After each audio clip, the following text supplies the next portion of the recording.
Okay, we're now streaming. There's something there that we need to point at and stare at. Yes. It is really coming down, wind and rain. It's never normally gets this, Phoenix. This is why I'm convinced that our monsoon season has shifted at least 2 months. So June is no longer the appropriate time frame because of all the changes that have happened. June is no longer an appropriate beginning for the monsoon. I think it's pressed off, and I think that August is far more appropriate. And then we may see that shift come as we go, because a lot of these storms don't develop until later in the calendar year now. Yeah. Well, I would agree 100% because just growing up here, I can remember most Thanksgivings, we were in shorts and a t-shirt. Oh, it's just not the same. And then there's been a couple that, we had flannel pajamas and sweatpants, and holy crap, could you believe this? So I think there's a varying swing with with Phoenix's bipolar weather. Yes. Mother Nature is off her meds again. And because my grandparents lived down in Tucson, a lot of my family, my mother's family lives down in Tucson. And so we would go to Tucson for Christmas every year. Thanksgiving, you would go down, and usually it would be cold. It would be chilly. Long sleeves were appropriate. Yeah. Maybe there might be a storm. Okay. But December, Christmas. Go for it. I've got to get the pizza out of the oven. I'm sorry.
Yeah, this is like monsoon level. Yeah. Words you don't hear in Phoenix a lot. Inclement weather. Yes. I can see into my neighbor's backyard, that distance, but beyond that, it's white. Light gray, white. Well, I can believe it. The front yard here, quite literally, almost the entire yard was flooded with about 2 to 3 inches of water this morning during the storm that came through from last night and then picked up this afternoon. Now all of that has absorbed or run off, so I'm waiting for the next bit. Here it comes. Yeah. Oh, boy. Well, maybe this means that we will get, I guess they got some of their first snow out of this cluster of storms way up north. So hopefully this may mean that we get some decent snow. We might get some nice snowpack out of this year. Yeah. So maybe Winter Haven down in Tucson will get snow, maybe Snow Bowl, Sunrise. These guys will get the snow that we have been lacking. The other thing that happened was this year, I think we had a longer snow season up in Snow Bowl, Sunrise. I think it lasted an additional month this year, so that is another point that kind of, I think, goes along with the idea that there's, at least in the short term, there is a mild shift in the timing within the calendar for us. You never know. This is a weird state. Most of the time it's going to be hot. Like even now it's pissing down with rain, but it's actually super humid and oppressive. But still, it's only like the low 80s. It should be, chilly for us. Other people hear that. Yeah. 80 is chilly? When you run around at 120, oh, God, yeah, 80 is 20. That's right. That's what I love is it's 110 degrees, and the storm rolls through, and you look at it, and it's 72 degrees outside for the next 10 minutes, and then, and then the heat comes back, and the moisture comes in. The Earth is a beautiful prison. We love it so. It's so nice. Well, one of the beauties of the show is we never know who's going to join us or not. But you were telling your dad and the yacht story, and then the cooking and the naughty couple just a minute ago before. Okay, the pizza's out of the oven. I took it out and I cut it, and I'm like, it's not ready. So I put it back in, and now it's all puffy and a little darker brown, so I'm all happy now. There you go. There you go. That's all you need. That's right.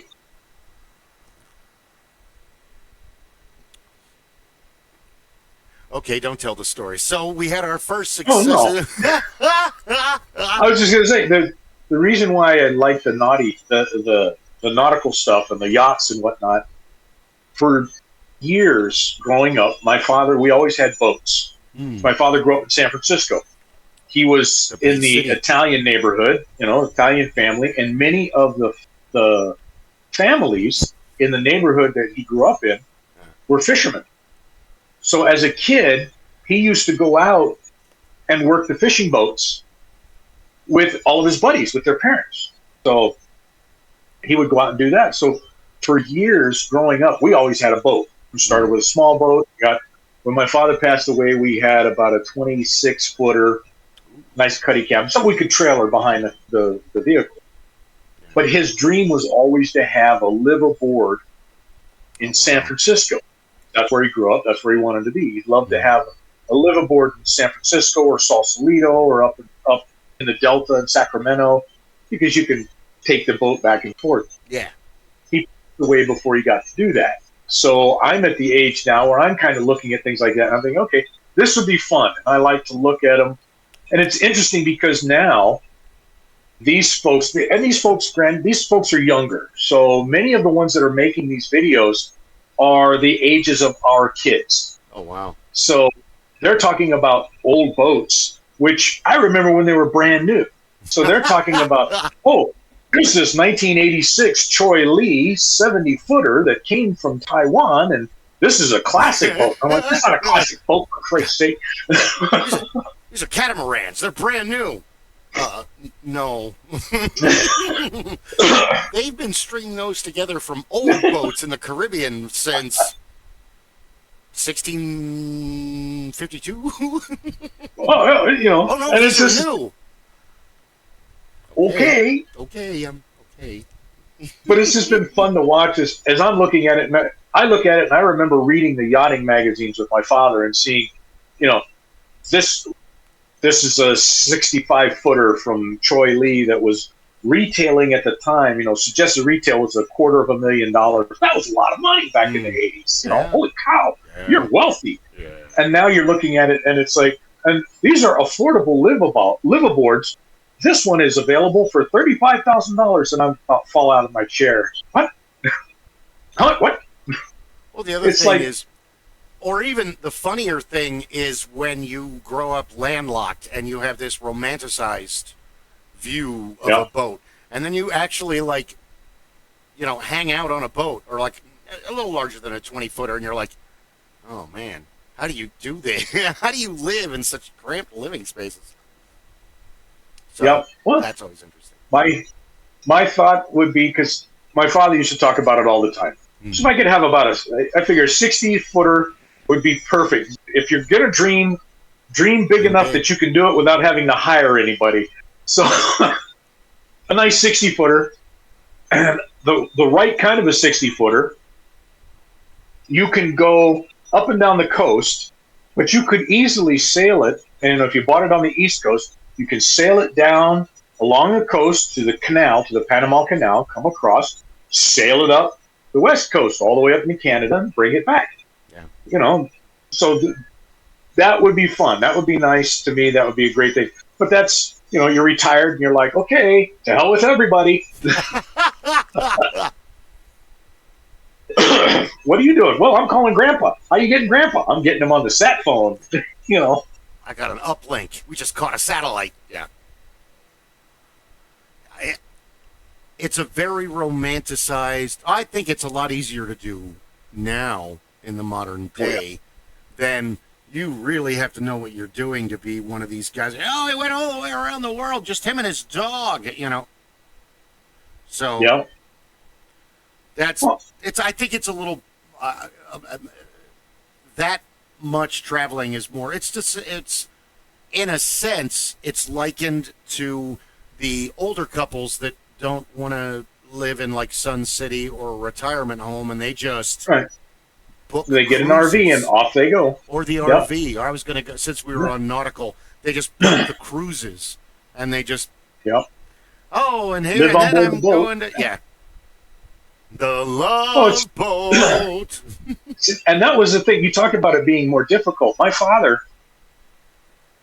like I said, my father learned from a lot of the fishermen.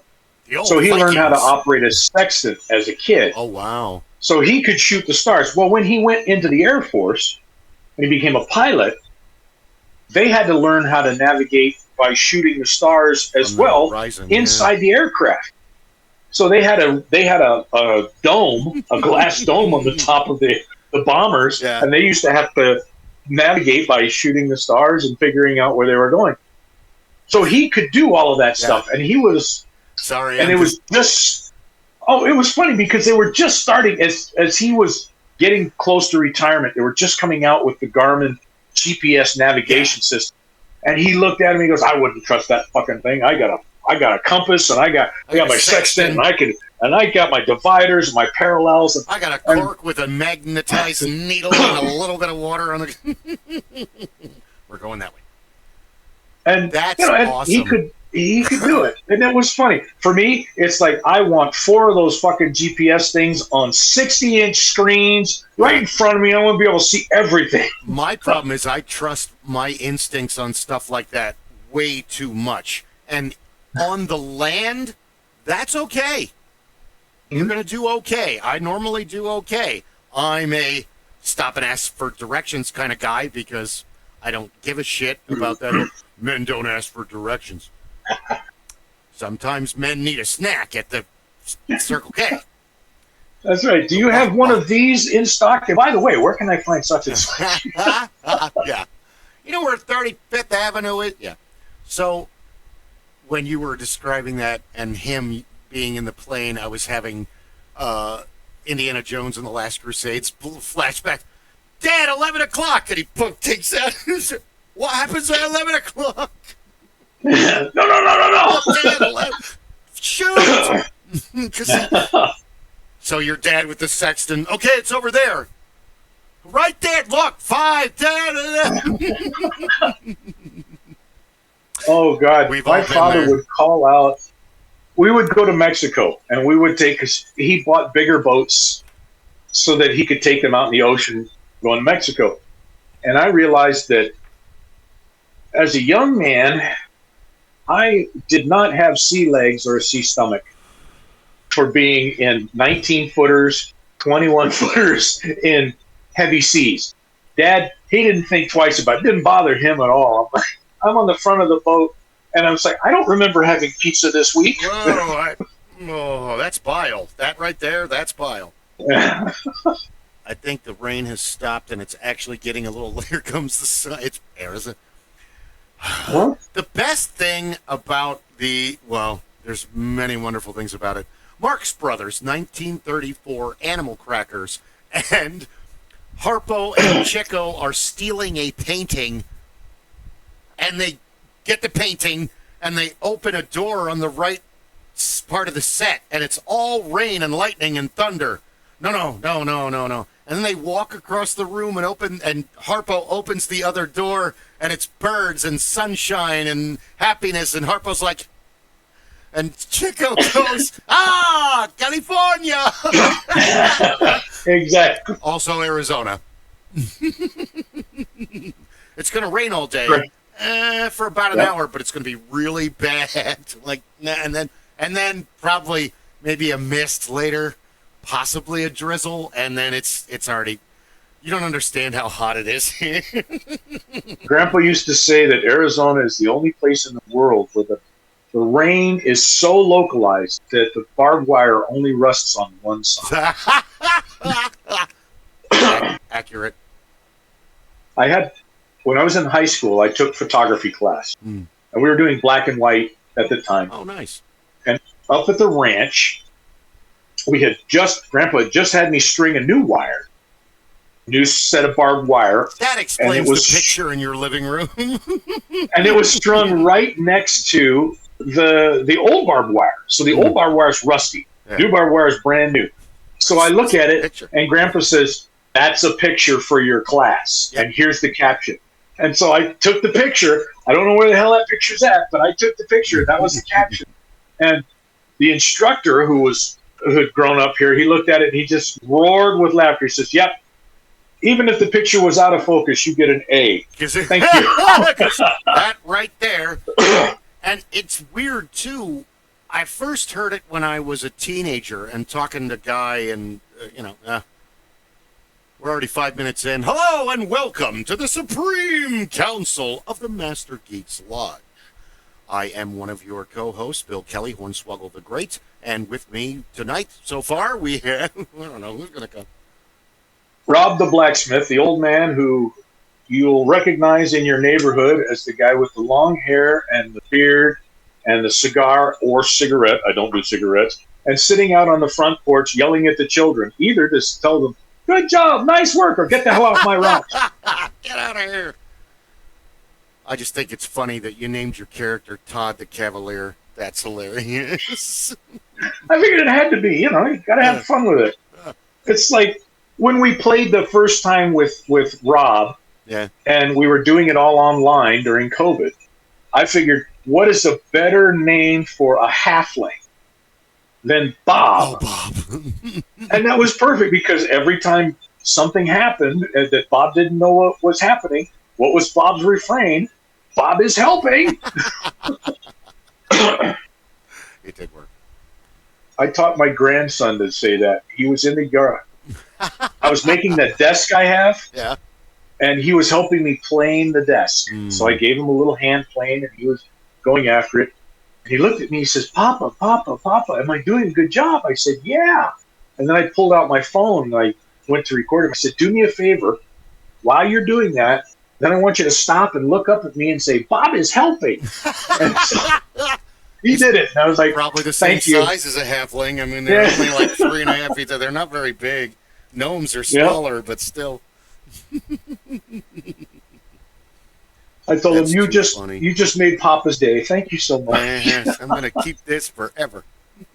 And laugh at it 3 times a day. No, I thought it was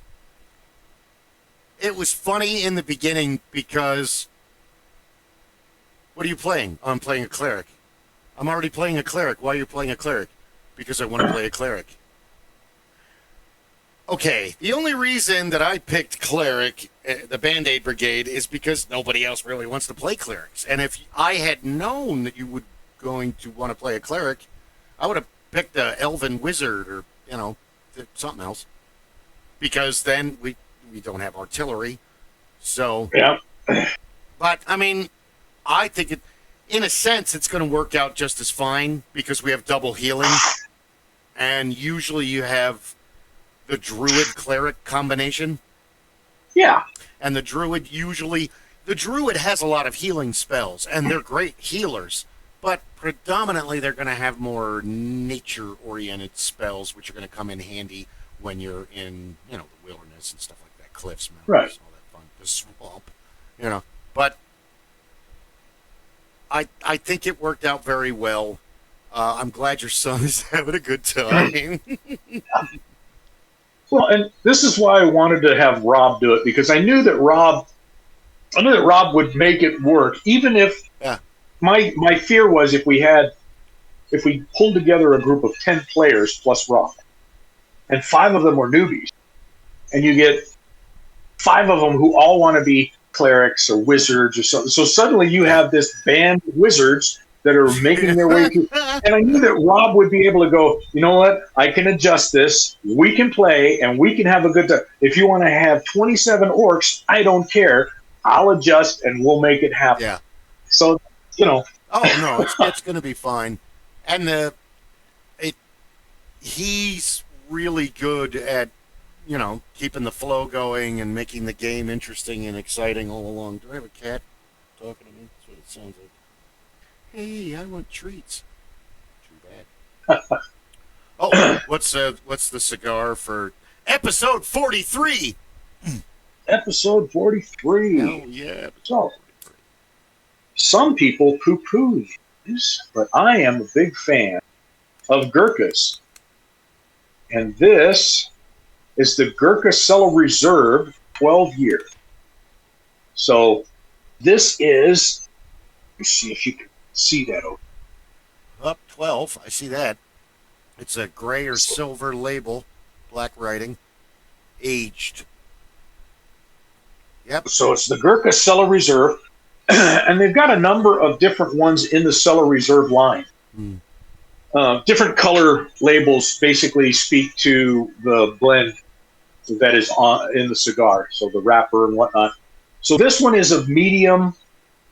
Yeah, I'd say this one is a nice medium with kind of a full note. So it's a little stronger, but it's not overpowering. The lighter labels tend to be more of a mild to a medium flavor. I like Gurkha because they started out as more of a boutique blend for quite some time during the initial rollout. They become a larger house. They've got probably 15 or 20 different labeled lines that they have made throughout the years, and they keep a stable, I think, of about 7 to 10 regularly that they produce and they put out. Some people kind of badmouth them now as, they're not as good, they're not as premium. I would tend to disagree, but the thing I like about them is the one thing I look for in a cigar is a consistency. If I'm looking for a particular type of a cigar, if I want a Macanudo, I'm expecting something from a Macanudo. Yeah. If I want a Cohiba, I'm expecting something from a Cohiba. The Gurkhas, when I pick one of their line, when I pick one from any of the larger houses, I'm looking for a specific flavor note that I want to get from that at that particular point in time. The other fun that I have, and we've talked about this before, is I enjoy going to cigar lounges and looking for sticks that I haven't had, or looking for a new blend that's come out from a line that I enjoy. And that's often fun too. I mean, you can find stinkers pretty quick, but it's nice to be able to go in and find a stick that you haven't had before and try it and enjoy it and find something new to add to the repertoire. Oh no. The reason that there's always a reason that DM Rob hasn't joined us is apparently he is without power. Oh, shoot. Tonight. And, well, you just heard me talk about all the... Well, yeah, because he's out in Tempe, so he's in the brunt of... I was on YouTube earlier today. There was a storm chaser group that was live, and they were out in Scottsdale chasing this storm.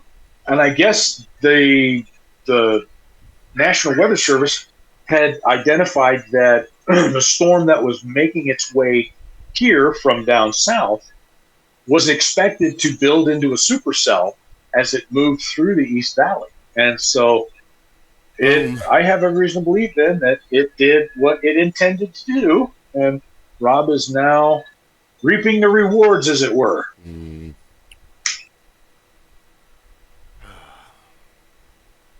Yeah, it's a very Monday. Monday.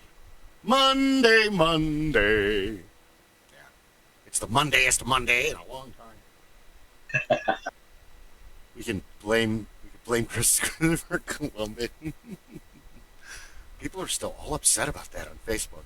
Dude, it's not even a real holiday. Shut up. Oh, my favorite is the battle back and forth. And, well, he discovered America. Well, let's talk about that. No.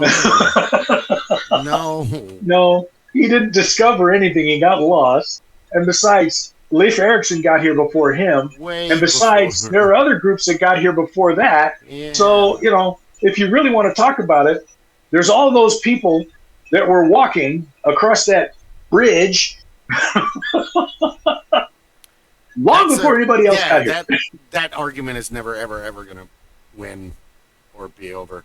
But it's also National Train Your Brain Day. Yes, that's right. You came back from the future and told yourself through our podcast that you're going to retrain your brain. I have no idea what that means. So I guess it's do a crossword, study a foreign language, try your hand at some logic puzzles to keep your brain sharp and improve your mind. National Talk to a 4-year-old. Yeah. Lose your shit. National M&M Day, National Disaster Day, National Heritage Day in the Turks and Caicos Islands, and National No Bra Day. I've never been more comfortable. Yep. Yes. Go, ladies. Free yourself from your constraints and go braless to help raise awareness about breast cancer. Okay, that's serious. I'm not going to joke about that. It killed my grandmother, my mom. I'm worried about my daughters and my sisters. It's breast cancer is no joking. It's funny to, raise awareness for it, but it's no laughing matter. People die. No, not at all. It's I have a very, very dear friend who has come through that, and I am grateful that she is coming through that on the positive note. And, yeah. I will discuss none of her details, but I will always send out. So if you're watching, you know who you are. Hooray, happy day. Yeah, get tested. Don't put it off. It's a serious thing. Save the tatas. I love those bumper stickers. You don't see them anymore. Yeah. Go to the doctor and be checked, or, self-evaluation, or get with your friends. And ladies, it is an appropriate thing to get with your girlfriends and do that. And if you have a question, always take it to your doctor and go through that. So in honor of that, and have similar conditions in other areas of their bodies, but we do not talk about it the same way because we're men. We're manly men. We're too busy making up names for your boobs, which now we're going to spend the next 4 hours. No, we're not. We're not going to do that. You'll fall asleep before that. You'll fall asleep before we run out of slang terms for breasts. Of course. And you'll be like waking up, knee-high bomb shooters. Smoking jumblies. Oh. Something I have noticed, apparently breasts? A new TikTok trend is the ladies going around in body paint rather than clothing and doing different things. So they get body painted like they're wearing a bikini or they're wearing a half shirt, shorts, or something like that. And they go, and they're little short quips and clips and snippets. And I look at it and I think, there's a part of me, of course, that says, "Oh, wow, okay, that's great. That's sexy, that's hot. Oh, yeah, baby." But the other half is, dude, there's kids running around in public. Exactly. I'm the old man now thinking, my goodness, she needs a jacket. Yeah. You've changed. You got old. I have children now. Yeah. I have grandchildren. Yeah. I have gone from way left to way right because that's what sometimes children does to you. That's now I'm boring. Sorry. That's being responsive. That's the price you pay. I worry about my grandchildren, and I see my grandchildren in every young woman that I see walking by. I now see my granddaughters. It's like, now. You look at women differently after you raise them. So it's like, oh, look at her. Oh, no. Why not? Same age as my kid? That's disgusting. And say, what are you looking at? 5 to 7 with good behavior. But no. Ew, no. I'm sorry, What? we are closed. No Scottish Rite tonight. Oh yes, they got all the other nights of the week. Yeah. Well, that's unfortunate that Rob is not having any power. That sucks. Yeah. That absolutely sucks. Yeah. Oh, also, yeah, Ed's, hopefully Ron will be able to make it next month. Ed, I was over there today picking up the base for the the umbrella that was broken, but I fixed it by accident. And he wanted to be there, and I said, dude, you could totally play your half-orc, because there's already a half-orc in the party. Oh, well, then I'll play something else. No, you can have a bunch of half-orc barbarians. That's a plus. It's like you, Joe, you don't want like 5 wizards. You guys are going to get wiped out in the second room, because as soon as you get, you've already blown your load with all the first level spells. Magic missile. What do you have to back it up? Oh, Tensor's floating disc. Okay, The staff of I hate you. Yeah, that's like hitting him with a frisbee. That doesn't really. It does 1 stun damage, but stun damage isn't a thing in D&D. He's happy. I don't want to take that away. It's okay. That's right. Don't do anything. Yeah. See, that's where a dungeon master or a game master who wants to do it, who's looking forward to just the camaraderie and having a good time. That's when they throw things in like, okay, your 5 wizards come into this room. The room is 16 by 80, and it's 80 feet long, and there's 12 orcs at the other end of the room. What are you guys going to do? Oh, you shot your load. You don't have anything to do. Suddenly, from behind them, 3 Catholic nuns come out with holding their yardsticks like samurai blades, and they cut down the orcs, and they usher you out of the room. Let's move on. Prayer beads of death.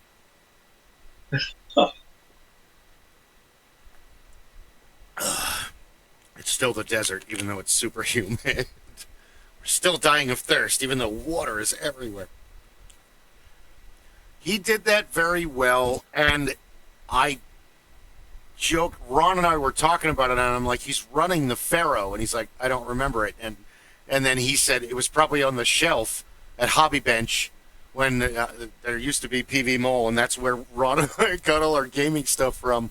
And yeah, it was there, but we're desert kids. So the possibility, because they had, 4? Pre-Al-Qadim, they had desert, Sahara kind of landscape with shifting sands and dunes and sinkholes and that's in Arizona, but that's only in certain areas, mostly out near Yuma, where they filmed Return of the Jedi for Jabba, like that. Tanzania and there, because Yuma's this weird place where it looks like a long time ago there was an ocean, but now it's gone. Yeah. Millions of years ago. You're not going to find any, So when you saw that as a kid and growing up in I don't want to play a desert campaign. We're going to spend half the time worrying about how much water we have. That's right. So we need 5 draft horses and a big cart. One of them. Lots of water. That's why he's like, do you want to split up the resources? Absolutely yes. Oh my God. I've seen Battlestar Galactica and Wagon Train. I know how this plays. Oh, sorry, Squidget. I know I'm yelling. I know how this plays out. Yeah. That's why he decided to follow through with everybody else during the game, because it's like, what's the first rule? And you shared the song. Don't split the party. Never split the party.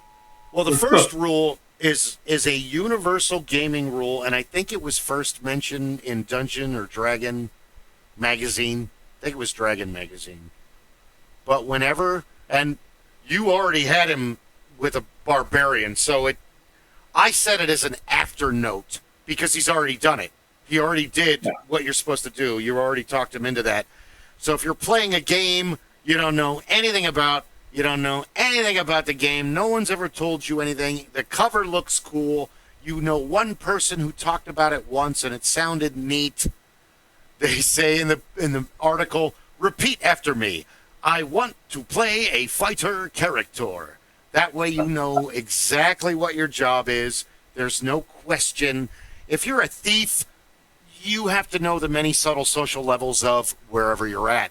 You have to know lore. You have to know the intricacies of what guild life is like. Not just the Thieves Guild either. You have to be up on Wizards Guild, Merchants Guild, Sailors Guilds, Mercenaries Guilds, because your guild is interacting with those guilds a lot of the times. So many times in a huge city like Waterdeep or even Baldur's Gate. Well, Baldur's Gate's not as used.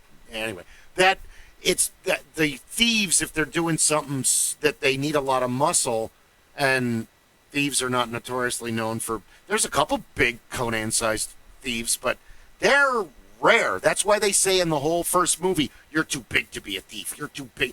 Because, yeah, you got to be like Subutai. You got to be smaller. You got to be like 5'9" or slimmer and slighter. You can't have some 6'8" thief. There he is. Well, they're gonna know immediately. Yeah. You have to blend in wherever you're at. A 5'9" tall guy who's kind of tall, short, kind of dark, light hair, kind of medium, heavy build, kind of it's what did he look like? Him or them over there.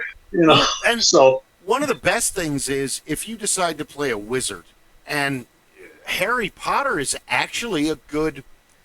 In the Harry Potter universe, you've got the 4 wizards, but the magic is across the board until they start breaking it down into the classes in school.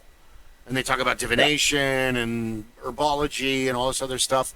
If you're in Dungeons and Dragons, you've got schools of magic that really don't have anything. Well, okay. Necromancy's a little evil. I mean, but most of the, normal conjuration, abjuration, it's only a couple of them. Now I'm getting phone calls. Any other time my phone never rings, but when I'm doing something, thank you.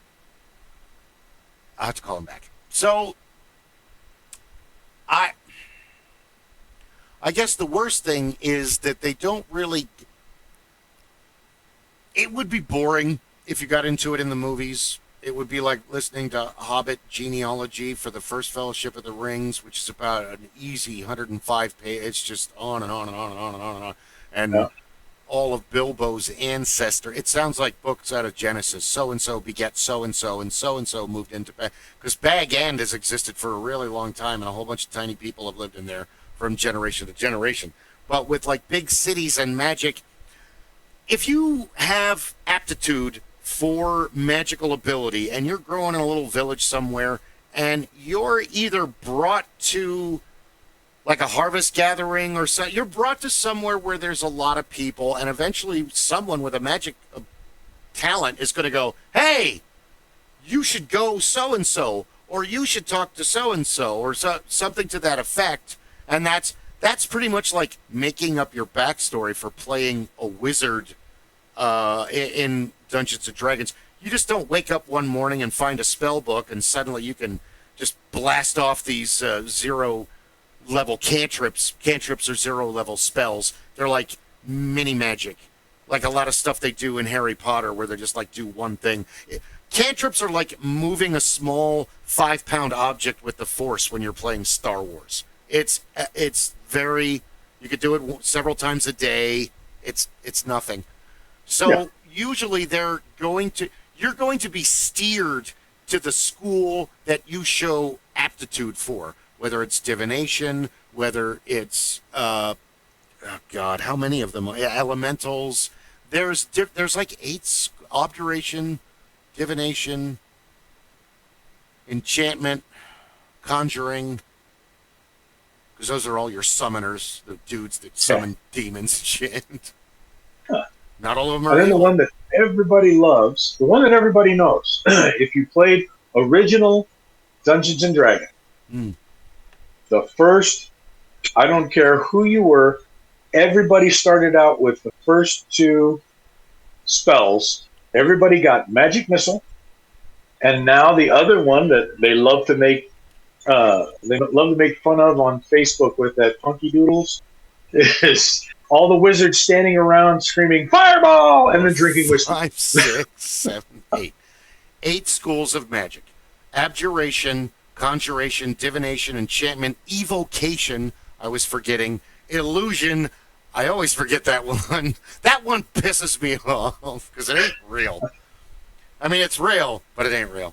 Necromancy and transmutation. All of your transmute stone to mud and all the, which comes in handy. Full Metal Alchemist. Yeah. Oh, totally. But those are, so you have to subscribe to one of those schools or pick the path of generalist, which I always pick the path of generalist because there are no positives and there are no negatives. There are no schools you can't learn, but you don't get a bonus spell for being into conjuration. Like if you're into divination, you cannot do necromancy. They cancel each other out. But you get extra spells in divination. Same thing with conjuration or any of the other. If you do this, you can't do that. If you do this, you can't do that. So that's why I always pick. Yep. You'll notice that I always pick generalist because then don't you have an extra spell? No, I sacrifice that to make no go away. I can do something from everything, but I can't do everything from any one thing. Yeah. And I have to become, if I become a level 2000 wizard, and a generalist, then I have a tower with every book known to wizards for every one of the schools, but I still can only do one at a time. I have an army of 5th level people that beg to copy these books for me. Oh, please, that one. No, not that one. Here, you can have this one. That's right. When I get to that level, I just hire others. What do? Well, I need a necromancer. What level are you? 10th level necromancer. Guess what? Want a job? It's cool, too, because... hold on. Let me text now that there's been a call.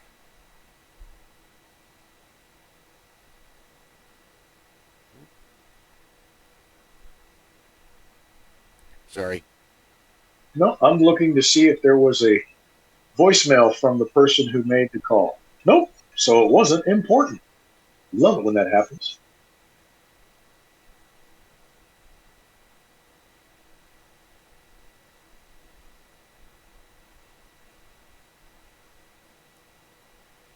And still, you have to deal with the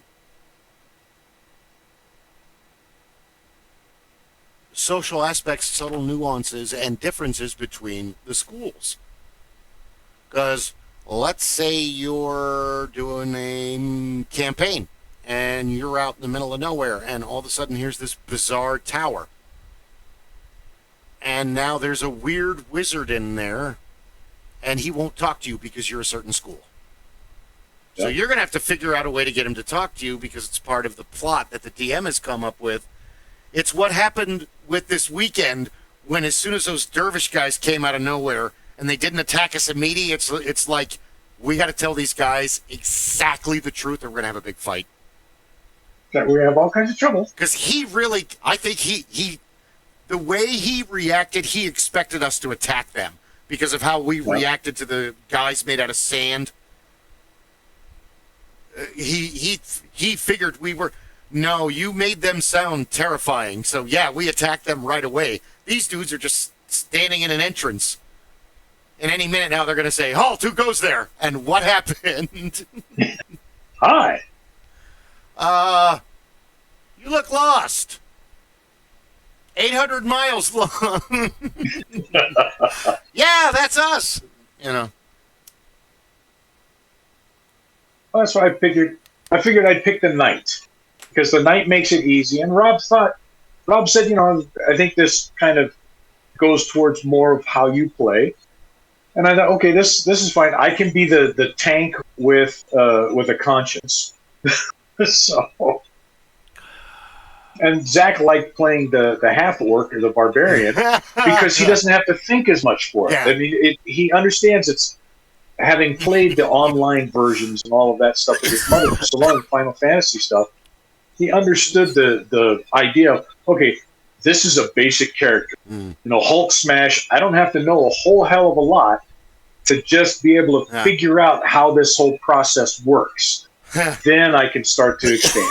You're going to realize how annoying barbarians are to play them at about 10th level when everyone has cool, awesome magic stuff, but you just have a shit ton of hit points. That's right. Yeah, so you can walk up to the Lich King and grab a hold of him by his hair, pick him up off the ground. The rest he's of us going to are hit you 10 or 50 times. Yeah. No. Yeah. You know. You're holding on to the Lich King by his throat. Meanwhile, you're holding him so that everybody else can get magic attacks on him. And you're just taking hits. No, go ahead. Hit me again. Soaking the damage up like nothing. Barbarians are so much fun to play. Like, even a all-barbarian party would be a lot of fun to play. Because let's play an evil party. Dude, after a while, it's formulaic. It's the same thing over and over. We're going to go into a town. We're going to pretend to be good. We've got to, oh no, they did attack the lineman. Our cover's blown. We got to run or fight our way out. So it's that's why I like, in Shadowrun, you don't have no alignment because there aren't any alignments. But what you can do is anytime you want, you can perceive into the astral plane. And people look like, they do in Predator. It's all auras. So you're going to be able to tell if they have ill intent to the party. Yeah. That does not mean they're evil. That does not mean they're up to no good. The guy could not like the shirt of your decker. And that could be the ill intent. But the way the magic works, if you're very low level, I'm going to kill you, and I'm not okay with your shoes look exactly the same in the astral plane when you're just starting out. When you get way more powerful, you're like, okay, that guy. That's our guy. Yeah, because fuck that guy. Yeah. What? Okay. It's the same thing as detect lie. There is like a detect lie, but there's a force truth spell in the book. It's really brutal. But you just when you ask them, okay, so you and I are holding a biker guy who got paid a lot of money to try to kill us, and you grab him by the throat, and you're like, tell us who paid you. And if I'm magic and I'm perceiving while you're interrogating him, and he tells you, nobody. And I said, he's holding something back. He's not letting you know everything he knows. I can't tell you he's lying because the spell doesn't work like that. It's a lot more based on emotions from perceiving that. It's change. It's 6. I'm quoting 2nd level because that's what I know the best. But it's now on 2nd level. 2nd edition of the game. But now it's on 6. And it's a lot changed. Well, it was the problem with DMing Shadowrun and 2nd edition and playing with Ron and Paul. And everything. Paul was playing an Orc Street Sam, but he got a data jack. So now he can jack into the Matrix. And now he's half Decker. He's never going to be as good as a real Decker, but he can still do awesome stuff. He can still surf the web. He can still... Because when I'm running a campaign, I'm going to give you an NPC Decker because it is so damn boring for the rest of the party. If one of them plays a Decker, it's kind of necessary. You need one, or you need somebody to be like a Street Sam with a data jack and given some extra essence to make storage space, or you just have a giant deck that's fucking awesome that costs like 10 million new yen. But when you're starting out, you've got, everything's from Kmart. Shit, Yeah, it's that's not. why you have to have one gorilla. You And that do. way the gorilla is holding the guy by the throat while you're detecting, say, well, he's holding something back. And the gorilla Yeah. asks, okay, now you're going to tell me what you need to tell me, or I'm going to take your thumb off. And they really changed everything in third, fourth edition, because if you were a troll or a troll in second edition or first edition, the racial max for your intelligence is 4. Average human intelligence is 3. Maximum human intelligence unaugmented is 6, because it is a 6 dice setup. It's a 6 dice game. So you roll handfuls of 6-sided dice when you get super powerful.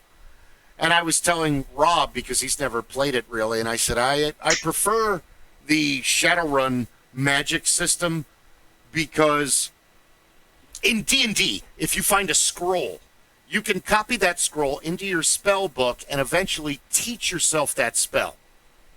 Yeah. In Shadowrun, the magic's a little different. It comes from basically 2 pipelines of 2 conduits, 2 ways that magic in Shadowrun is a living essence coming from the astral or the ethereal plane, using your body as a conduit into the prime material plane. So, you get a spell called Mana Dart, and you have Mana Dart at level 3. It's average level. It's a pretty good stay the fuck away from me spell.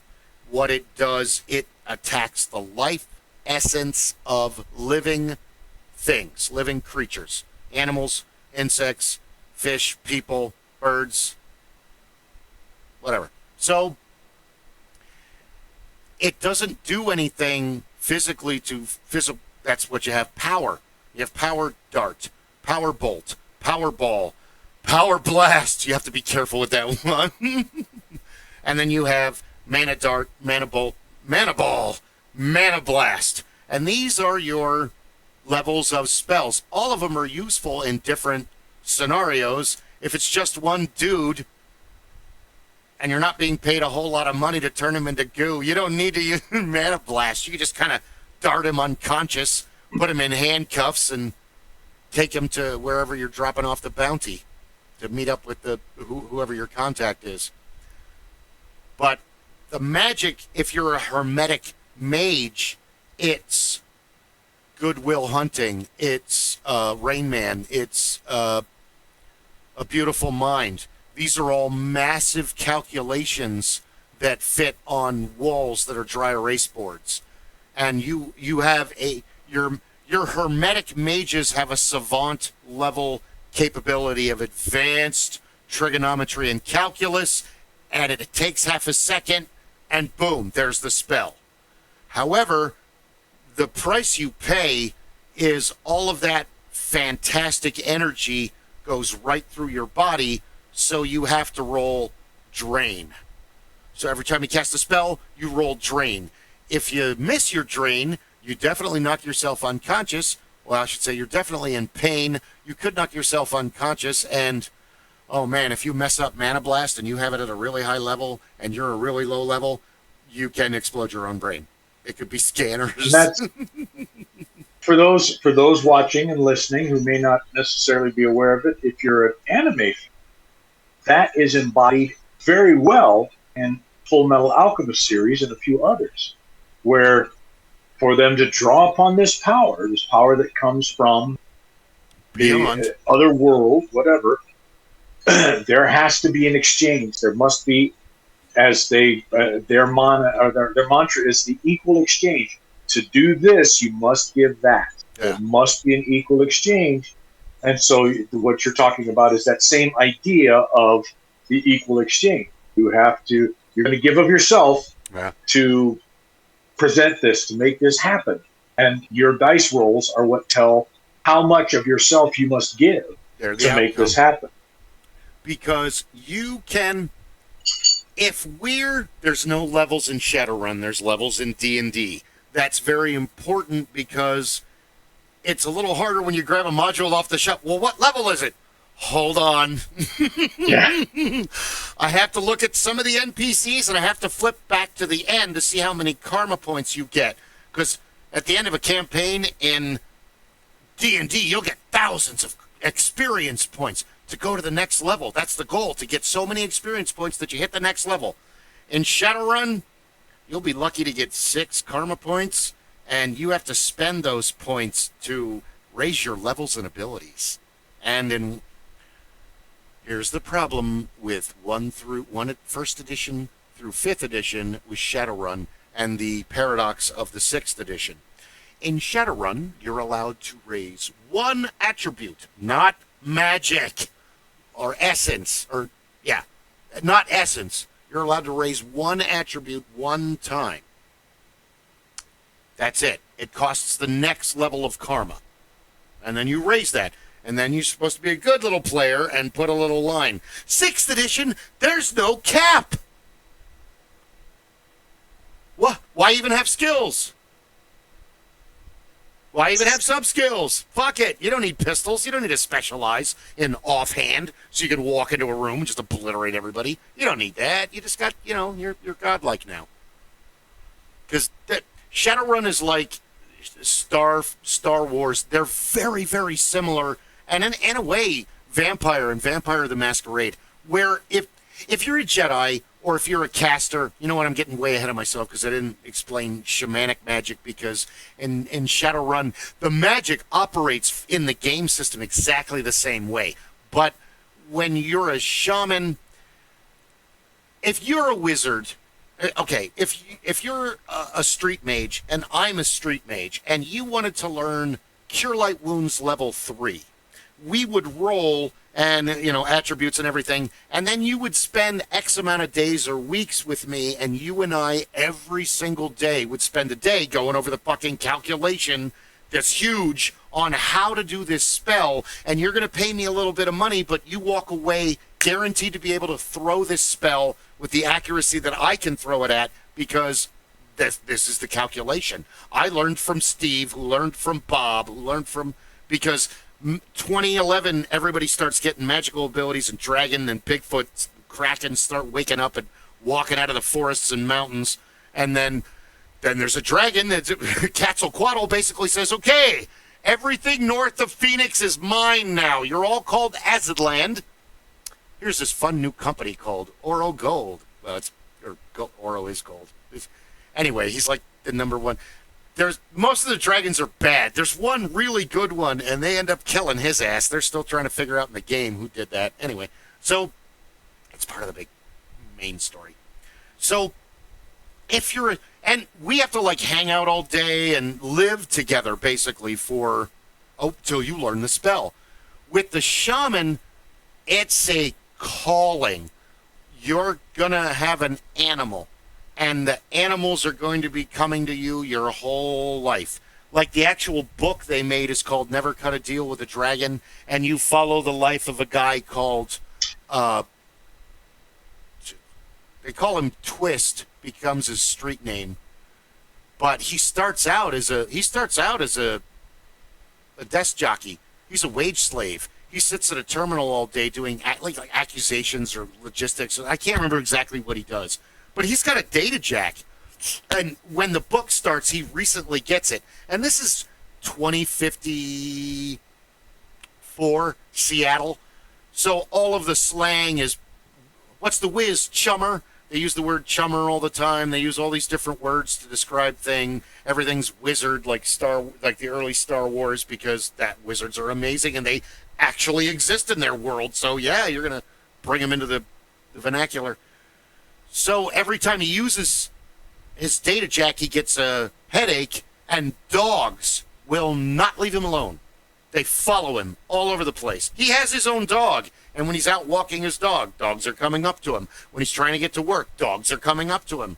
And then he finds out later he's a dog shaman all this time. That's why your implant hurts. That's why dogs will not leave you alone. You're one of them. So with the shaman, it's different. It isn't a calculation. It's a dance, ritual, song, spell, like a It's the druidic, the natural style. So the druidic style. Yeah, you and I are owl shamans, and all of a sudden you want to learn how to do Wrecker, which is an amazing, a highly underrated spell, which nobody knows about when they start. And by the time the game's over, you're using it because it affects mechanical and electrical things. Like, boom, stop the car. Boom, stop the VTOL or the helicopter. Oh, they're going to come up the elevator. Bah! No, they're not. Roll for drain. Oh, you fucked it up. And they're Decker. I can't get it going. I can't get the elevator back online. No. Not going to happen. Something really badly mechanical went wrong. He cast that at 5th level. It's fucked up.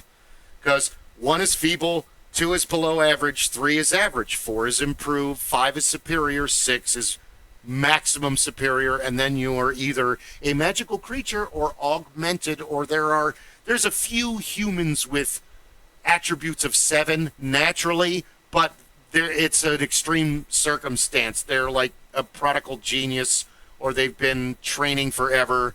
It's one of those, Yep. It's Bruce Lee kind of, I've been training since I was a sperm. I know how to do martial arts. Because that's where adepts come in. Adepts are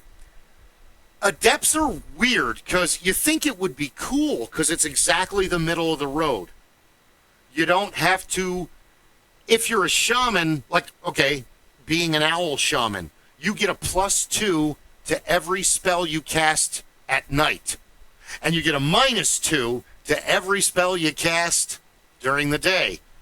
Dog is 2 for loyalty and -2 for, every animal totem has a plus and a minus. And there's wilderness totems, the rural totems, and then there's the city totems. So you could be a rat and you don't get any plus or minus for being in the wilderness or in the city. You're a neutral totem. You belong in both. But you get, I think theirs is detection or deception, and then they get a -2 for attack. One of the very first Magic characters I played when I was very new to the game and we were just playing it, there was already a combat mage in the group. And it was this one guy, there was their friend, oh God, Dana. She was absolutely hilarious. And the problem was that she showed up for the first couple times, and then her and the guy she was dating split up, and she never came back. The problem is that, well, I wanted to be a combat shaman, and somebody's already being I know. Ray, what's a cleric in this game? He's like, well, they don't really have clerics per se, but you could be a snake shaman. They get a +2 to all healing spells and all, like poison and toxins and all that, but they get a -2 to all combat. Yeah, you can see exactly where this is going. Protect the squishy. I was not liked that game. You suck! I'm not designed to throw a mana ball! I'm designed to heal you after you run away from a shower of bullets. My job is to save your stupid ass. Your job is to keep me alive so I can save your stupid ass. Yeah. And it's funny how universal role-playing games are. Because if you're playing a Jedi in Star Wars, the rest of the party doesn't give a shit what you're doing. Because you get 5 more moves than they do. You're faster. You're already there. It's already got... Meanwhile, in Shadowrun, when the mages and the shaman are low level, keep them alive till the end of the level. When they become godlike and they all initiate and they become like Jedi and we'll be here at the truck when you guys need us. Let us know. Yeah. Let us know when the first wave of critters we can't see is dead so we can enter the building. Okay, we'll do that. Then like 4 of them go in there and just eradicate everything. Because that's what we learned like later on where it's awesome to be a street Sam in Shadowrun. Whether you're a human, a dwarf, an elf, an orc, a troll, it doesn't matter. You're designed like Dinah, like Diz and Johnny Mnemonic. She's basically... Johnny Mnemonic, the William Gibson necromancer story, was They cut a lot out because Paul was screaming about that movie for years because he read the whole series. I've never read it. He gave me the first book. I have no idea what happened to it. I think I gave it back to him. But Shadowrun is hugely in Cyberpunk and Shadowrun are hugely influenced in the Technomancer, the William Gibson series. Check it out. One day I'll read it. It's on the list. Segue, side adventure. I had this box of books because Amanda and they left the books behind. Do you sure? You want to? No. Just get rid of them. Just give them to Goodwill or no, half price books. So it gives me an excuse to go in there and wander around. I'd like to trade these in for these 5 books. No, I need cash right now because. But yeah. That's what I was telling Ed too when I went to get the base for the umbrella. So. I went. Put the books up there, and you know how you acquire things, and you're not quite sure how you got them. You literally cannot remember the story why this object is in your house. Now, I'm fantastically sentimental, and I have a great number of books that are gifts, that are cherished items, and I'm either going to be buried with that. I'll probably pass them on to my kids. That's what I do with all of my shit. So, I had these books that have no inscription, that come with no bookmarks or no, hey, I thought you would love this, because that's normally what you get on, that's what the inside page is for. That's for a personal notation to, and I could show you the one from my aunt who gave me My Friend Flicka when I was like 8. I still have it's a book about a boy and a horse. It's like Where the Red Fern Grows, Black Beauty, Black Stallion, Old Yeller. It's one of those terrible books, Cujo. It's one of those terrible books about a family pet that has to be destroyed. What's his name in Tom Ridley? Isn't that the dog in To Kill a Mockingbird that gets rabies and they have to shoot him in the middle of the street? And at first the kids are flipped out and the adults are like, that's rabies, it's fine. I was like, oh, apparently this is just a normal occurrence down south. Okay. I don't know. I don't live there. What we normally do. We kill the dogs. Okay. Dude, if there's rabies in Arizona, everyone flips the fuck out. It's not a normal thing. Rabies! If a bear gets a hold of that shit, we're in a lot of trouble. You've seen the video. Ah! Yeah, you don't want 600 pounds of pissed off rabies at you, trying to chew you through your car. So, I go over there and I get, wasn't a lot. But then, all right, I'm at the half-price bookstore. I have got to go down the RPG section, of course. So I'm looking there and prove to myself how far behind I am with current things every time I walk down that aisle, because I don't know what I'm looking at. That says Dungeons and Dragons on it. I know that.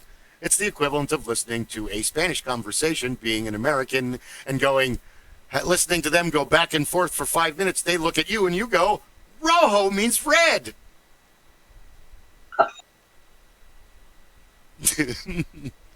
I have a nice pencil box. Banya means bathroom. Yeah. So I notice on the far end of a lower, like waist level, there is an unmistakable cover. And I immediately grab it because it's in the other room on the shelf. And my kids, I think Hannah's got a copy. One of them has a copy of it. And I think I had 2 copies. Second edition, Advanced Dungeons and Dragons Oriental Adventures, which was really cool, but kind of hard to.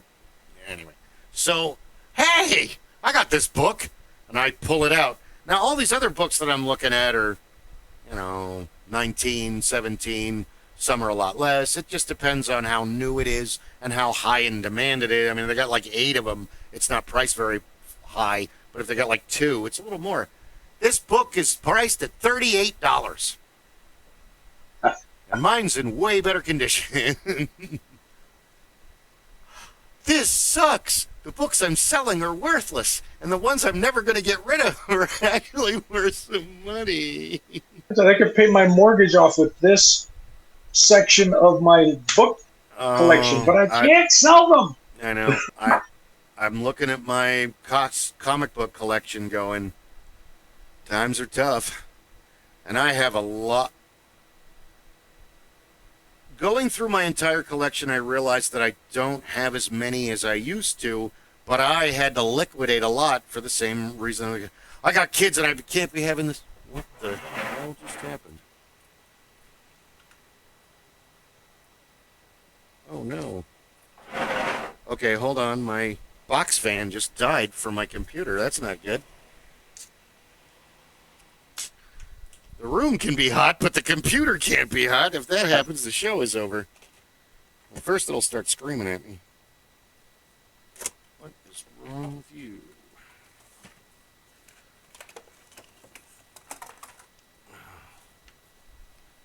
It's highly hairy. Okay. Hopefully not the problem. Sorry, ladies and gentlemen. Hold on. It's just... Oh, maintenance. Box is already getting warm. Hold, please. Yeah, that's one of the channel the old man moments. We're going to clean it out. I've got the electrical cleaner and the WD-40, and now it works. Pretty much. But in the meantime, first let's cool it down. With the room fan, well, that sucks. It's going to get a lot hotter in here. Let's see if I can get this. I got one of those Arctic Air, and these things are like 6 or 7 years old. And I got 2 behind me, and they still work pretty good. But this third one on the desk randomly likes to turn itself off whenever it fucking wants to.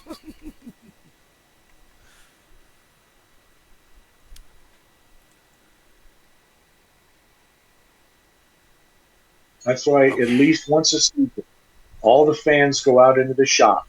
I take them apart, clean them up, and I learned the hard way.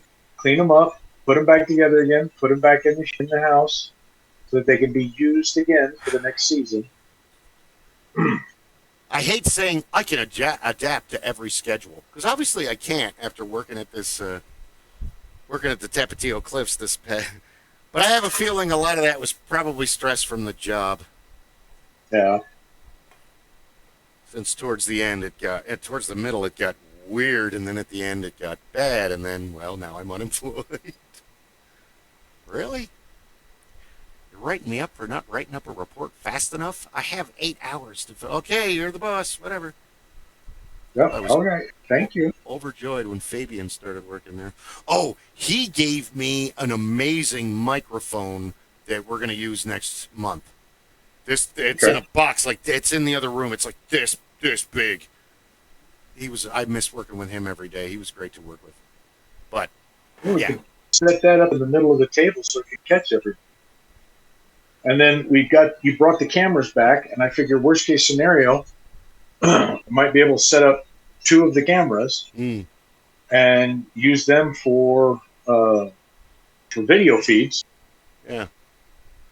I've still got mosquitoes in here. I've been killing them all day. Oh no, standing water. Big surprise. It's been raining for a week. And in Arizona, you only have standing water depending upon the time of year. Yeah. For about after the rain stops, you have it for up to an hour because it may take that long to either run off or absorb into the ground or evaporate. Yeah. So mosquitoes have to live very short, expedited lifespans. I'm born. I'm living. I'm dead. I'm going to eat everybody. They're so aggressive.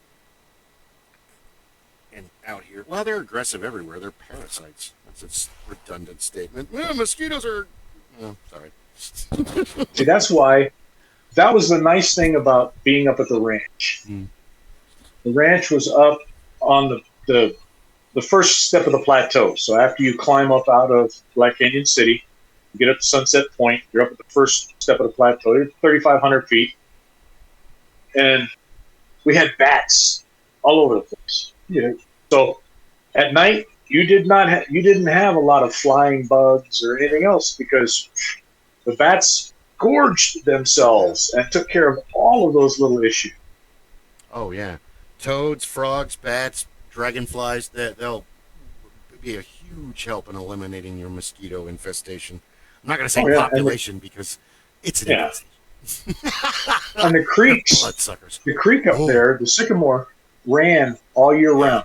I mean, we didn't have big standing pools, so the creek was always running, which was nice.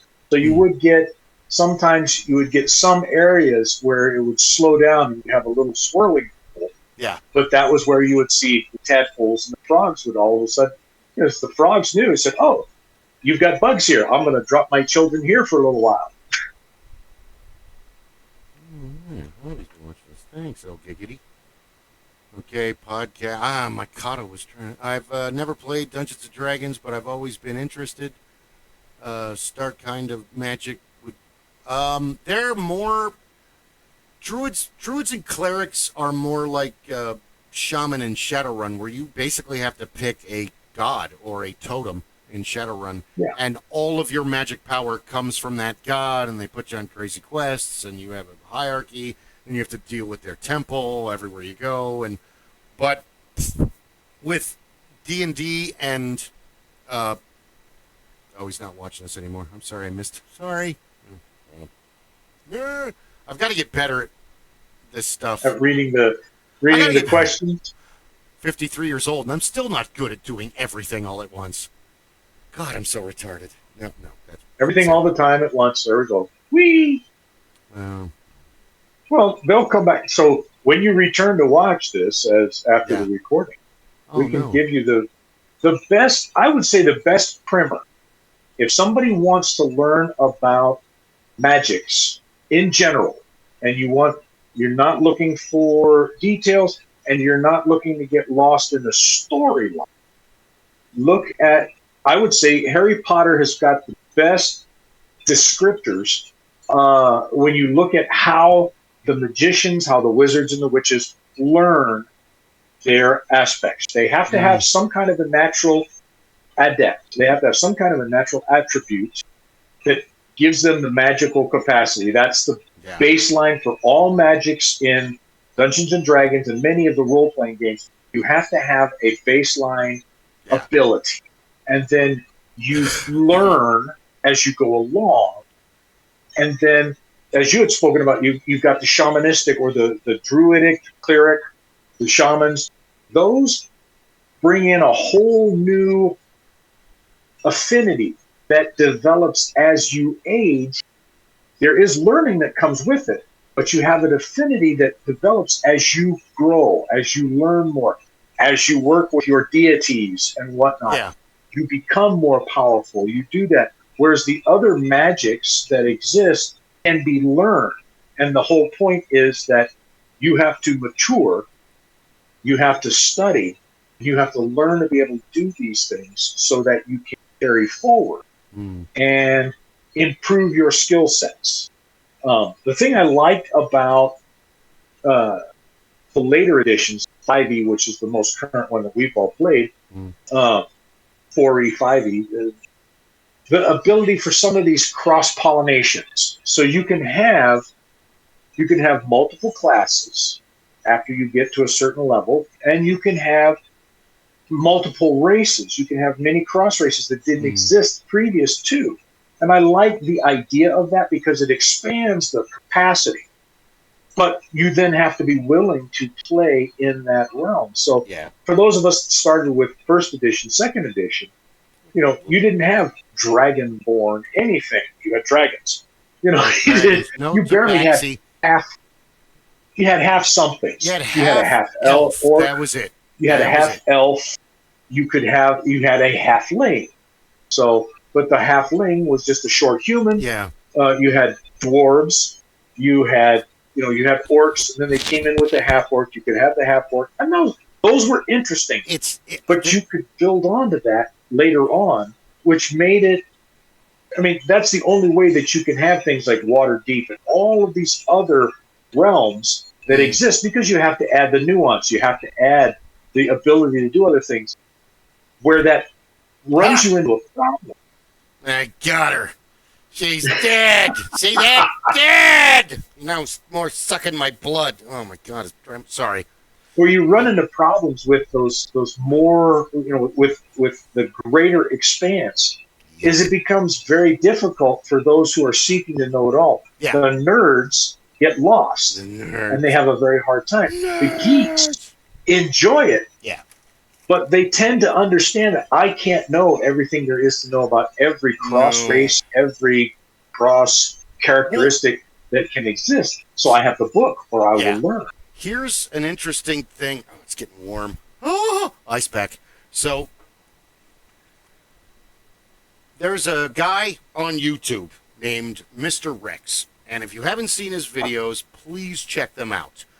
And he goes 10 steps deep into Dungeons and Dragons lore. And not just Dungeons and Dragons. He does a lot of other games and video games too. But he takes the time to look up the module, read all about the monster, cross-reference it in Dragon Magazine, and then... So I'm watching this and I'm learning stuff I never knew about monsters that I wasted in games. I should have... This guy...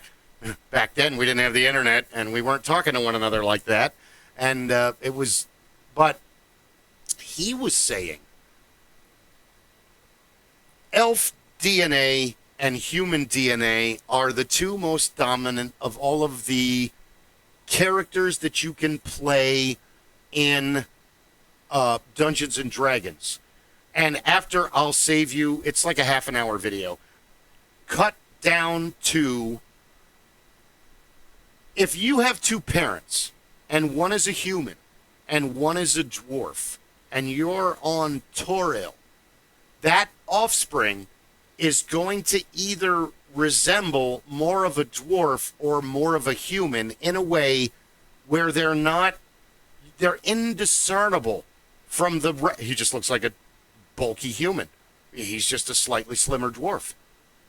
It's so... such a minute difference that individual blends in, and that individual never knows unless they're told that they're half human.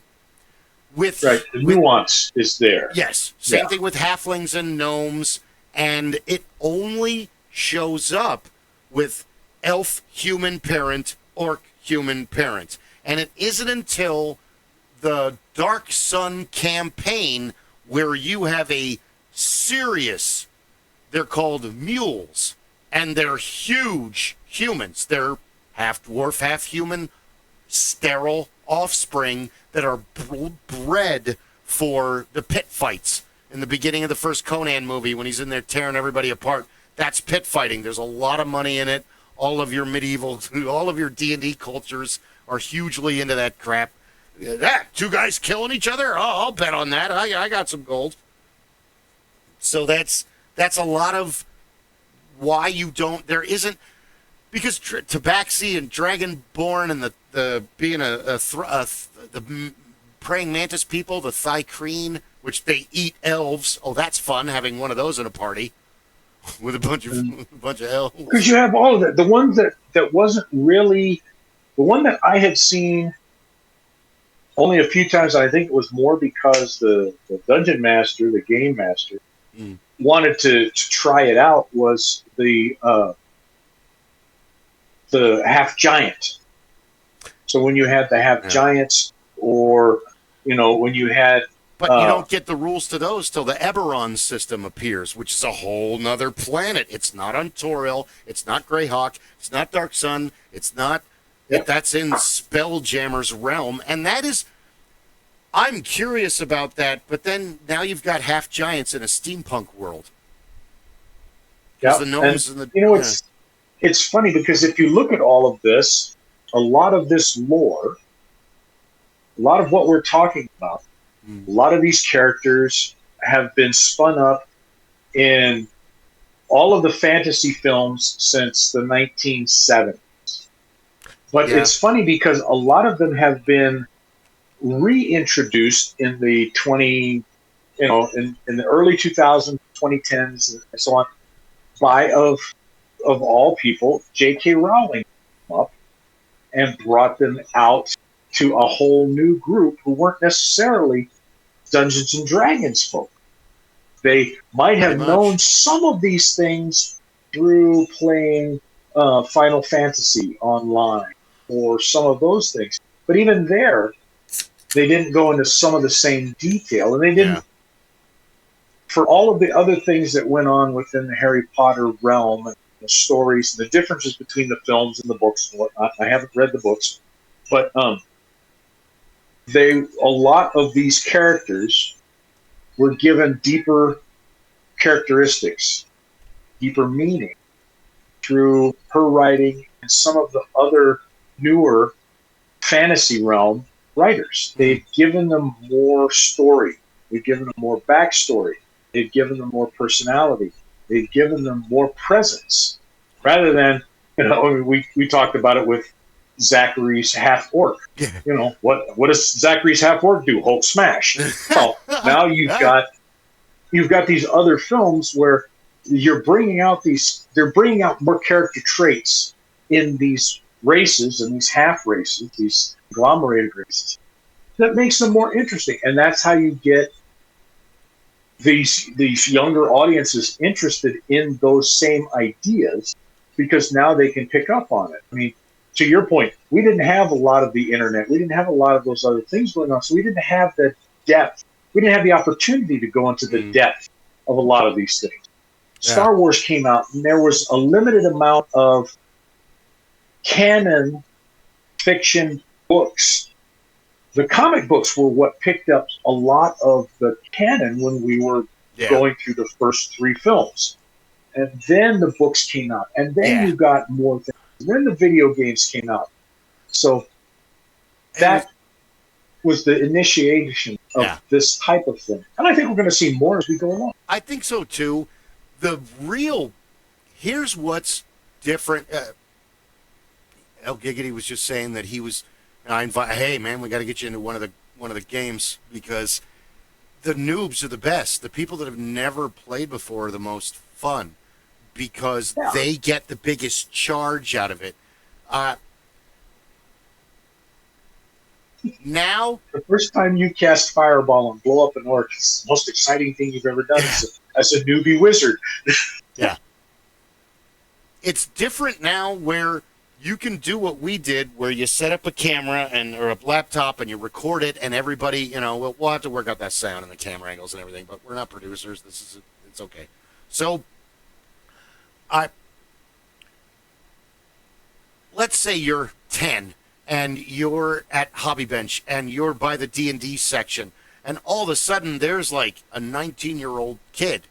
Oh, hey, how's it going? Okay. Yeah. And he's buying D&D stuff too. And you're like, wow, that's cool. Okay. And he's watching you, but he's doing his own thing, and he's talking to the person and everything, and la, la, la, la, la. And all of a sudden he's like, hey, kid, are you going to buy that one? That one's pretty good. You're like, you have it? Oh, yeah, I've taken my couple different teams through there, couple different players.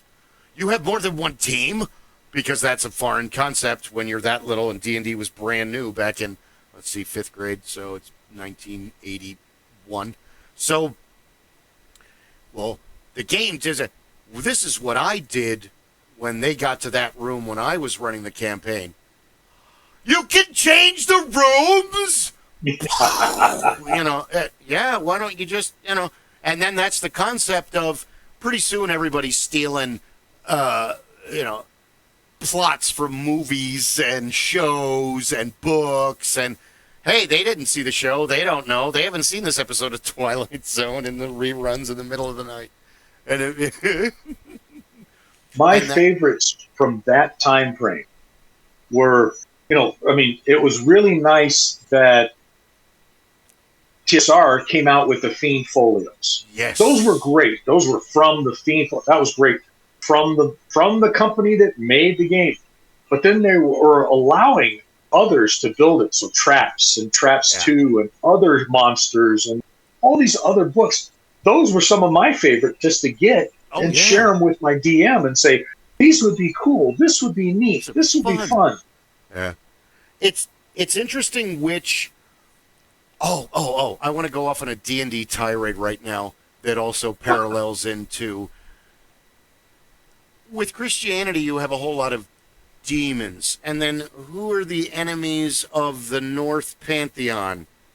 Trolls and giants. And who are the enemy of the Indian pantheon, well, they really kind of fight themselves. These are gods that go through several iterations and back and forth, reincarnation in different lifetimes, and they're learning, and they go, okay, but there are dark forces. Oh, well, yes, it's the dark forces of the humanity, and then there's the things in the void and all that. Okay. And then you have, if you want to get into, like, all of it, you've got Oni in Japan, which are, like, spiritual monsters and stuff like that. But with the Greeks, I've been thinking about this a lot. You have the Titans, but that's a one-sided story because they're still humans and there's still day-to-day life. But this is all told from Zeus's point of view, where his father's a monster and Kronos is eating the babies. But you come to find out later, well, he didn't eat all the children.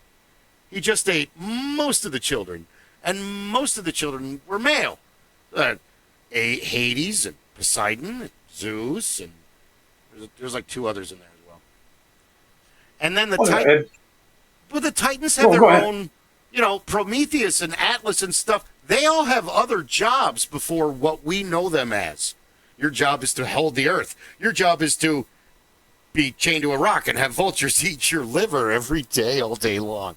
So it's very like they have a hell, so they understand the concept of good and bad because Hades and Tartarus exist pre-Zeus. Now, this is just me meandering and listening to Paul's dad and watching YouTube and reading a bunch of other stuff. And I was a voracious reader when I was young. And then the Greek pantheon is in Dungeons and Dragons. That's where your first introduction to the Greek pantheon, Hera and Aphrodite and Hephaestus and all the other guys, Ares.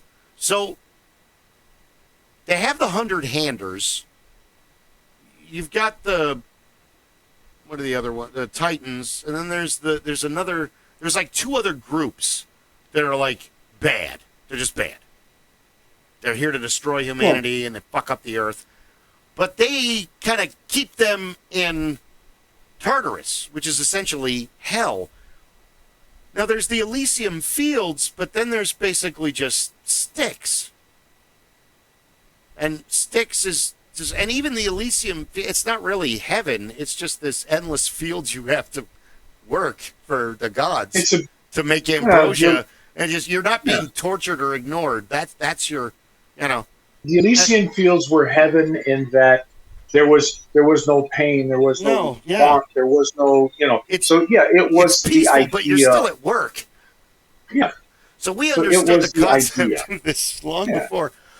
Where are the demons and devils in the Greek mythos?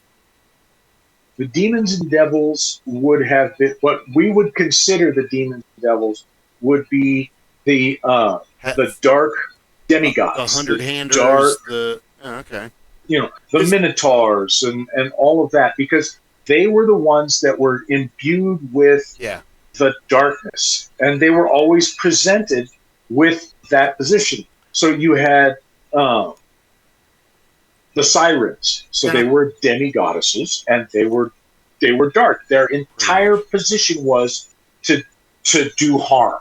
They really. Yeah. They didn't see it as harm, so from their perspective, this is what I do. This is my job. Fuck you, come over here. They're more the sirens. The Gorgons. The Gorgons are one level above, but these are still essentially monsters. And what I kind of was driving at is, and you have like Asmodeus, Mephistopheles, Baal, all that. The closer you get to the present, the more evil has names. Where in the past, it's more like a Mimambu or whatever in Doctor Strange, where it's not. It's I'm going to give you one syllable, fear that, because I am evil incarnate, and blah, blah, blah.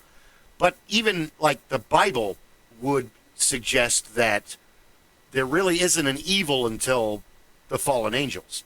But that can't be because you can't have light without darkness. So let there be light. That means evil's already in charge. You just basically came in and took over like Zeus. And you find out. But when you talk about that, it's funny because that's the point that you and I have talked about with the group when they've been on here, and we've delved into ancient religions, ancient ideas. Mm. I have yet to find a religion that did not have a starting point Mm. where there was a forever existence, something that had always been, that begat everything else. So everything came from something. And that something sometimes has a name, doesn't have a name.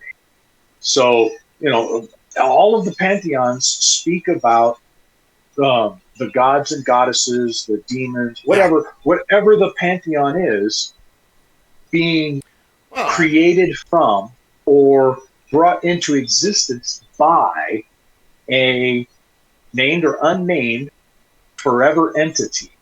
An ushering in of a new... Right. Yeah. And then that entity created everything and created every religion, the balance. There had to be the balance. The more I thought about the point of view of Greek mythology, it really comes across as John Carpenter's The Prince of Darkness, where he basically takes Christianity and turns it all upside down. Oh, no, Satan was an alien, and he got to Earth before Christ and set up a paradise, and Jesus came down and said, no, we can't have this. They have to live in sin, and they're sinners.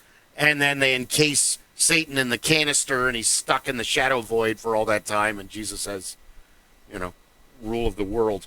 So it's kind of the same way with Zeus, where you don't really hear how life is for the humans under Kronos and Gaia. It's really not discussed. They're there. There has to be if there's gods, which are the Titans really gods? Because if Titans by Titan classification in D&D, these are monsters. Minor demigods at best because of their physical abilities, but that doesn't make them gods. That just makes them strong humanoids. And what is the definition? 20 feet What is tall. the definition of a god?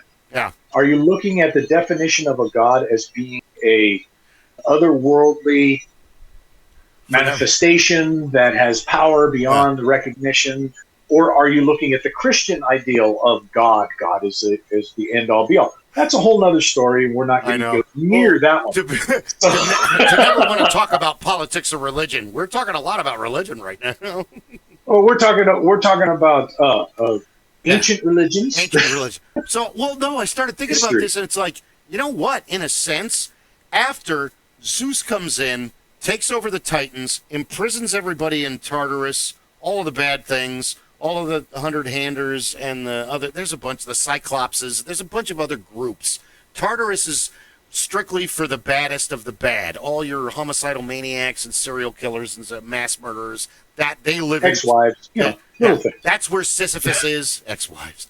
Sisyphus is pushing the boulder up the burning mountain of one of the mountains in Tartarus, and he has to push it up every day, naked and barefoot, and every day it's at the bottom, and it takes him all day to get it's a pain in the ass. But the Greek gods and most of the goddesses are absolutely fucking horrible. They're horrible. They're just as bad as all of the other religions, demons and devils. You don't need to have a Mephistopheles. Why can't I say that tonight? Mephistopheles. Because you have Poseidon. The whole story of Medusa is just absolutely disgusting. She's a high priestess of Aphrodite. She's regarded as one of the most beautiful women in all of the Hellenistic world. She is sequestered so men can't get to her. Poseidon breaks into the temple and rapes her on the fucking altar. Aphrodite is so pissed, she turns her into a gorgon. Yep. I wonder why I'm just so mad. You don't have to wonder why. It's all in print. Every one of these ancient religions, every one of these ancient pantheons. Yeah. So every one of these is the ultimate morality tale about humanity. Yeah. And what separates humanity from the non-human existences within the world that those people were living in and that we are living in today, because it repeats itself. It's that common tale about you have highs and lows. Every human existence has the purest of pure and the darkest of dark, and it exists, unfortunately, within the human psyche, human mind. That is where all these tales come from. I would agree. The best in 1984, when the first Clash of the Titans movie came out with Burgess Meredith and all the rest, and Dr. Kildare, there was an all-star cast. I say that as a joke. Harry Hamlin. I remember seeing it at 10. It was like seeing naked women for the first time. It was the greatest movie ever. Because when Cassiopeia comes out of the bed, never mind. Anyway, Calibos, it's fucking awesome. What the best thing is about the first movie, now, hold on, it is a mess across the board. All those stories are not related. Perseus did cut Medusa's head off, but he never even got near Pegasus, let alone rode him into battle against the Kraken. None of that shit happened. But the movie is monumental and amazing because not only is Hades not portrayed as the ultimate big bad guy devil character, he's not even fucking mentioned in the whole movie. He's not. He's there. You could see him. You go, that's probably Hades when they're all hanging out together. But all of the other characters take center stage, and he's not needed because there's enough antagonists with Hera, Andromeda, and Calibos going on. You have enough of that because you've got a goddess mad at a demigod because shit's not going her way, and her demigod got punished, and all that, so it's more of the soap opera that ancient Greek Pantheon is. Yeah. And it's the same thing with Hades doesn't get a pass. Hades has a fucked up life. Hades is the oldest brother, and Zeus is basically the spoiled youngest child. Poseidon's the ignored middle kid. They're the three main brothers. There's Hephaestus, there's other brothers, but these are the middle brothers of the middle brothers that the parents ignore, and they only go to when something important is needing to be done. That's why Zeus is the all-father. No, he's actually the youngest brother. Hades is the oldest brother.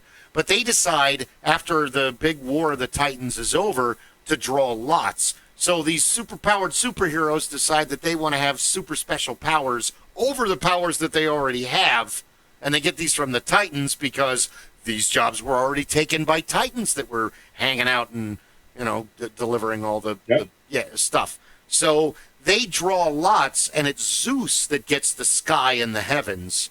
Poseidon gets the sea and the land, I think, because he's also the god of earthquakes. And it's Hades that gets the Underdark, the underworld, the land of the dead. And at first, Hades is furious. He's pissed. But over time, he realizes, wait a minute, I get everybody. They may have them for a while. They get mad at, I get you when it's over. Forever I get you. So he becomes but he's still lonely. He's still sitting down in the basement on a throne all by himself. And Zeus is in many ways the worst of the gods. Oh, he's terrible. Only because he is the cheat. Yeah. He's the cheat that wins. Yeah. So he's cheated all of his brothers. He's cheated all of the goddesses. At some point in time, he has cheated all of them and come out on top and has consolidated his power to become thought of as the father of the gods, the leader of all the gods and goddesses. So he has consolidated and become the most powerful of the Pantheon and rules over everyone. Yeah. And that's a recurrent theme in all of those religions as well. I mean, you see it in the Indian religion, you see it. That even happens in many of the Asian religions, where you always end up having you have your pantheon, but there's always one that somehow consolidates all the power that they possibly can becomes the all-father through hook or by crook, Yeah. and they make it happen. It's interesting with the Egyptian pantheon because Anubis is regarded in the same context as Hades. This isn't really a bad guy. He has a shit job. And Zeus, to add it one step further, he's also fathering so many children in Greece, which that's a double-edged sword, isn't it?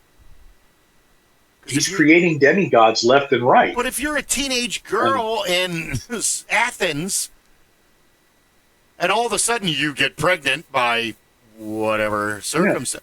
How did it happen? Well, this goose came into the house, and the next thing I know, I'm pregnant. What? A bull, a glittering shower of gold enveloped me and told me everything was going to be okay.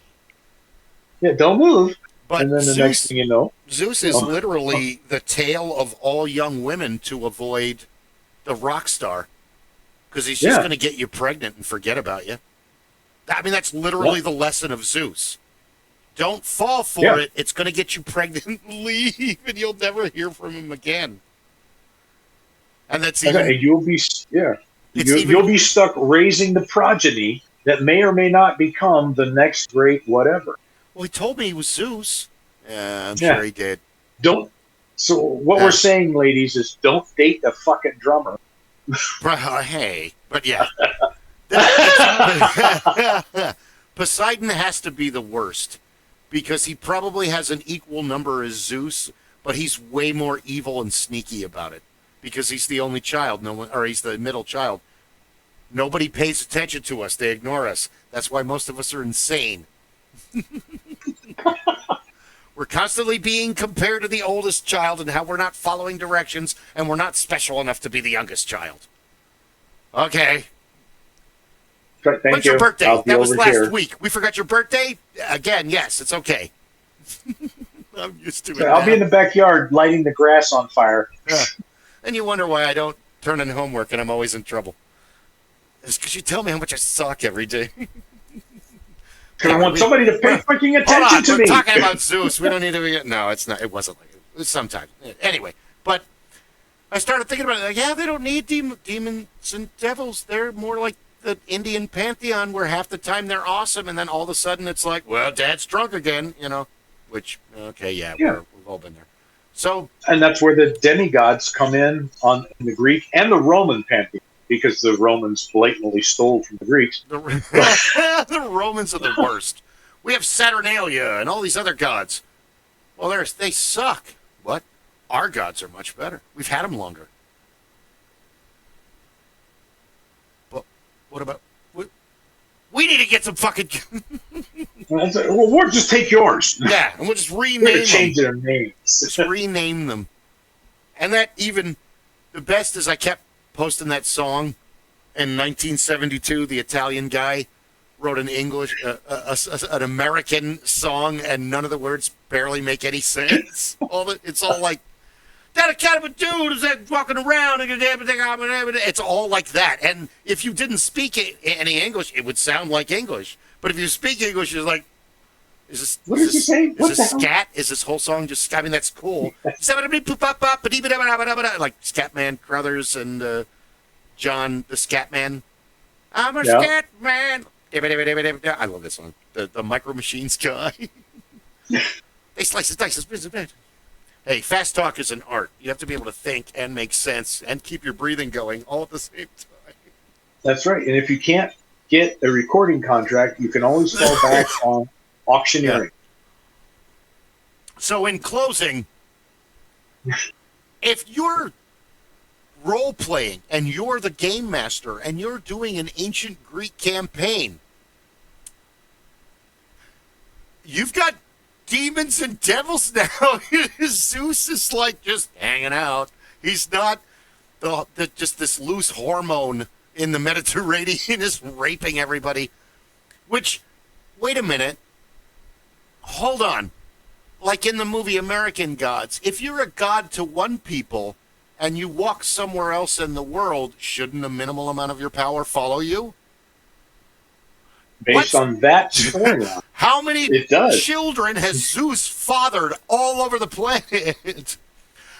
Here's worse. How many ocean liners or other ocean-going vessels did Poseidon sink for like a minute and a half, blow his load, resurface the ship, and, oh no, I am not pregnant. Oh no, Shang-Chi, how are you pregnant now?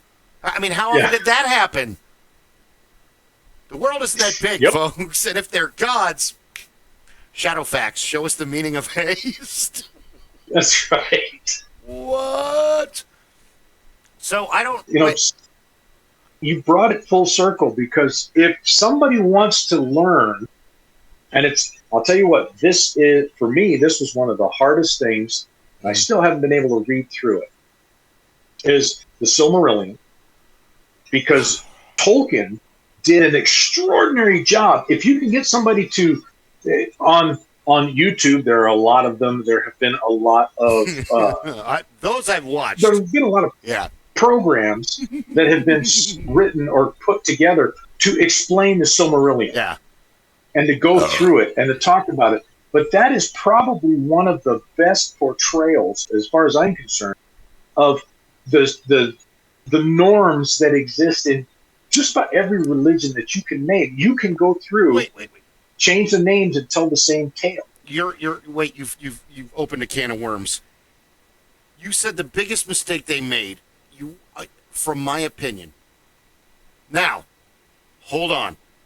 I've got it in the DVD player now. Return of the King, DVD 1 extended. I love the movies. My ex-wife and children bought them for me. I watch them religiously. I watch Lord of the Rings a couple times a year because for me now, Futurama used to be on Netflix, and I used to use that as background music. I just have it going all day, clean the house, watch the kids until they were doing something, and then I would have it going in here because it was like having the stereo on. So I do that with a lot of shows and movies. But the biggest mistake they made, which chronologically they should have put The Hobbit out first, but they didn't, and that's fine. And then they made the mistake of making one book into 3 movies, and it's still... I'm afraid to watch it because I'm going to be furious because that's a beloved book. I read it, when I was a teenager, and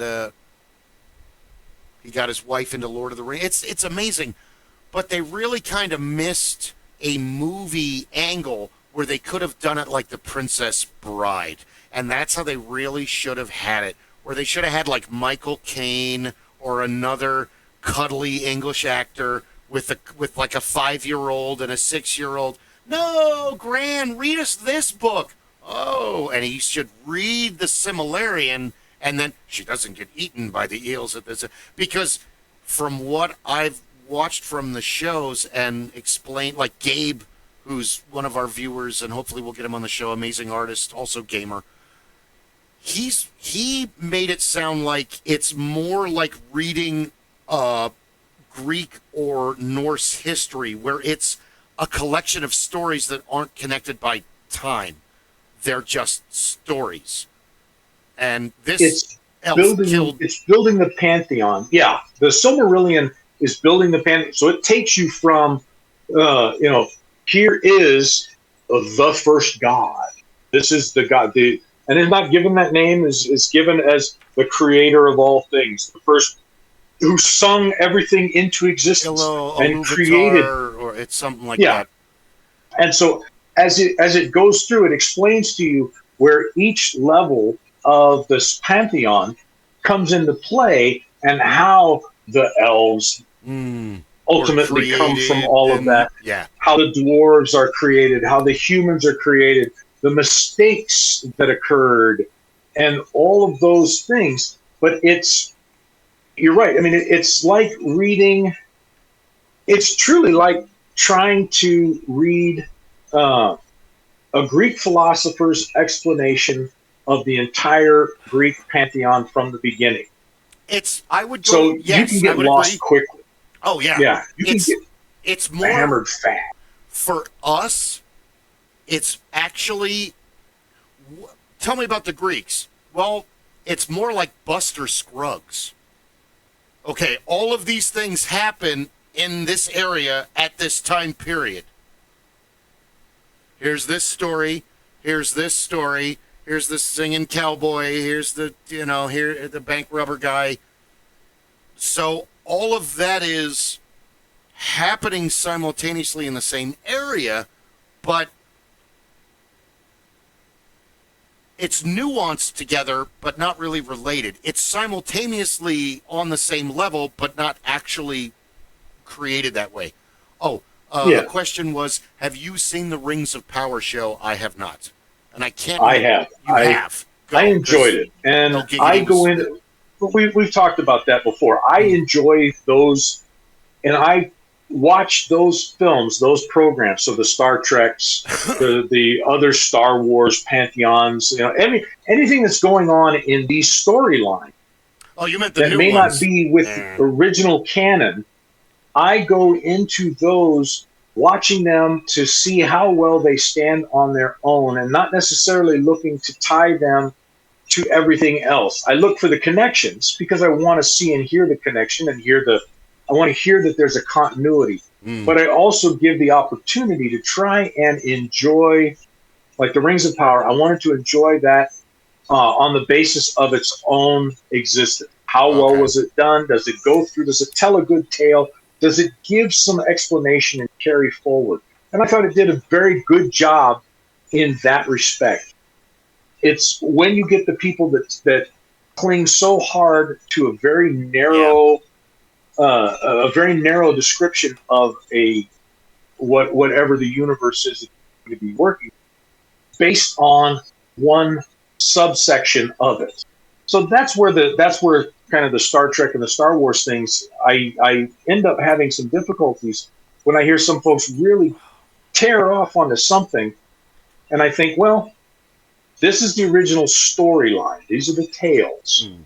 But now we're embellishing, we're adding to it, we're giving more opportunity. So I think it falls in line with a lot of when you look at Star Wars and Star Trek, there was a time when there was a substantial amount of literature written.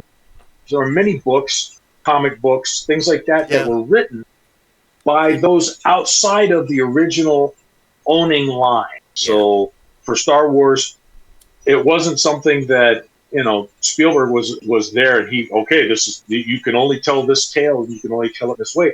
It was, I'm going to give you a universe. You go ahead and write this. So many of these things that came about that have become canon now were not necessarily things that he came up with. The same thing with, Star Trek was Roddenberry's baby. He built it. But it was another thing where he got the where people got the opportunity to go in and do their own, add to. Right, you get to add to the universe. You're making it larger. I equate it to going back to Dungeons and Dragons, first edition D&D. You had 8 races and 10 classes, and this is all you had. This wasn't a lot of excitement or deviation, no. Right. Second edition, it expanded. Third edition, expanded even more. Then the books started being written. So now you had people who had the opportunity to expand it even further. Yeah. And so that carries on. Now we've got this expansive universe. You could be anything you want. You could be half potato if you want to. Oh, God. It's right. Look, you're a talking baked potato. Have a good time. Yeah, because even teaching, I've been no. You're exactly right. I've been spoon feeding Willow. Okay, I like that part too. I like how it portrays certain things. Curious how it holds up to the books. Everybody who's tried to read the books is either given up on them or I tried to. The Hobbit. The Rings of Power is not necessarily the Silmarillion. It's based on it. There's bits and pieces that come through it, but Tolkien, to my memory, and correct me if I'm wrong, anybody out there listening, but to my memory, he didn't go into the same detail that we pulled from the Rings of Power, and that was because he didn't intend to at that point in time. He had intended to write at least one more book that was going to be the tales of the existence after the Lord of the Rings. So that never came about. And his family decided to publish much of that there, but also allowed there to be additional works that could be written along those same lines, carrying that same pantheon, carrying that same character development, but allowing for others to build out this world that we were looking into, that we had all become part of. Yes. So those that are open to the idea of more being there, I equate to what we've always talked about, the geeks. The geeks come in and they say, I want to know more. Yeah. And if I don't agree with what you're telling me, that's fine, but you're teaching me something. Where I know nerds are like, something I new. already know everything. Oh, okay, Right. whatever. So that's Sure where the you do, difference big comes guy. in. So yeah, as you watch these things, as you listen to these tales, as you see the films and the television adaptations, you read the books and the comic books and the graphic novels and whatnot that comes with it, you get so much more out of it. I mean, here's a great one. If you are a Lord of the Rings fan, if you're a Tolkien fan, watch the animated motion pictures that were done, the animated films, The Hobbit and The Lord of the Rings. Yeah, and then watch The Hobbit and The Lord of the Rings films. And then I would tell you to find a copy of the original BBC radio plays for The Lord of the Rings. I've heard a little bit of it, and people rave about it all the time. Or The Hobbit. Really good. And they were wonderful. But none of those will be a direct match to each other. And none of them will be a direct match to the written book. And there were some editions of the books that were missing or had certain things added, because I believe Tolkien had added certain things to The Hobbit over time and republished. I think the same thing happened to The Lord of the Rings. Little bits, nothing. I mean, there was no big, massive, this all disappeared. But there were nuances. I do agree with, it's a shame Rob isn't here. Giggity says, I've only seen season 1, but I want to read the Silmarillion first before continuing just to compare. It's a really hard read. It's a difficult read. Rob made a comment, was it the last show or the show before that, because I rewatched it, where he talks about, and it's the truth, Peter Jackson's version of The Lord of the Rings is superior in a way, because if he did it word for word, page for page, that those 3 movies would be 75 hours total, because there is so much singing and dancing and poetry and epilogues, and he cut Tom Bombadil and the Barrow Wights completely out. And it's, when you read it, it's, but after you give it a lot of thought, it's like, well, that was kind of pointless. I mean, what was the point to that? Putting some of those things onto celluloid, and yes, I'm showing my age, gray beard, putting some of those things onto film, or digital now, would be extraordinarily difficult. Many of those things only play out in that same strength in the reader's mind. It becomes very difficult to put that forward, I think, in a manner that could in any way play to what you would have thought of. So if you've read the book, and you're talking about the Barrow Wights. Yes.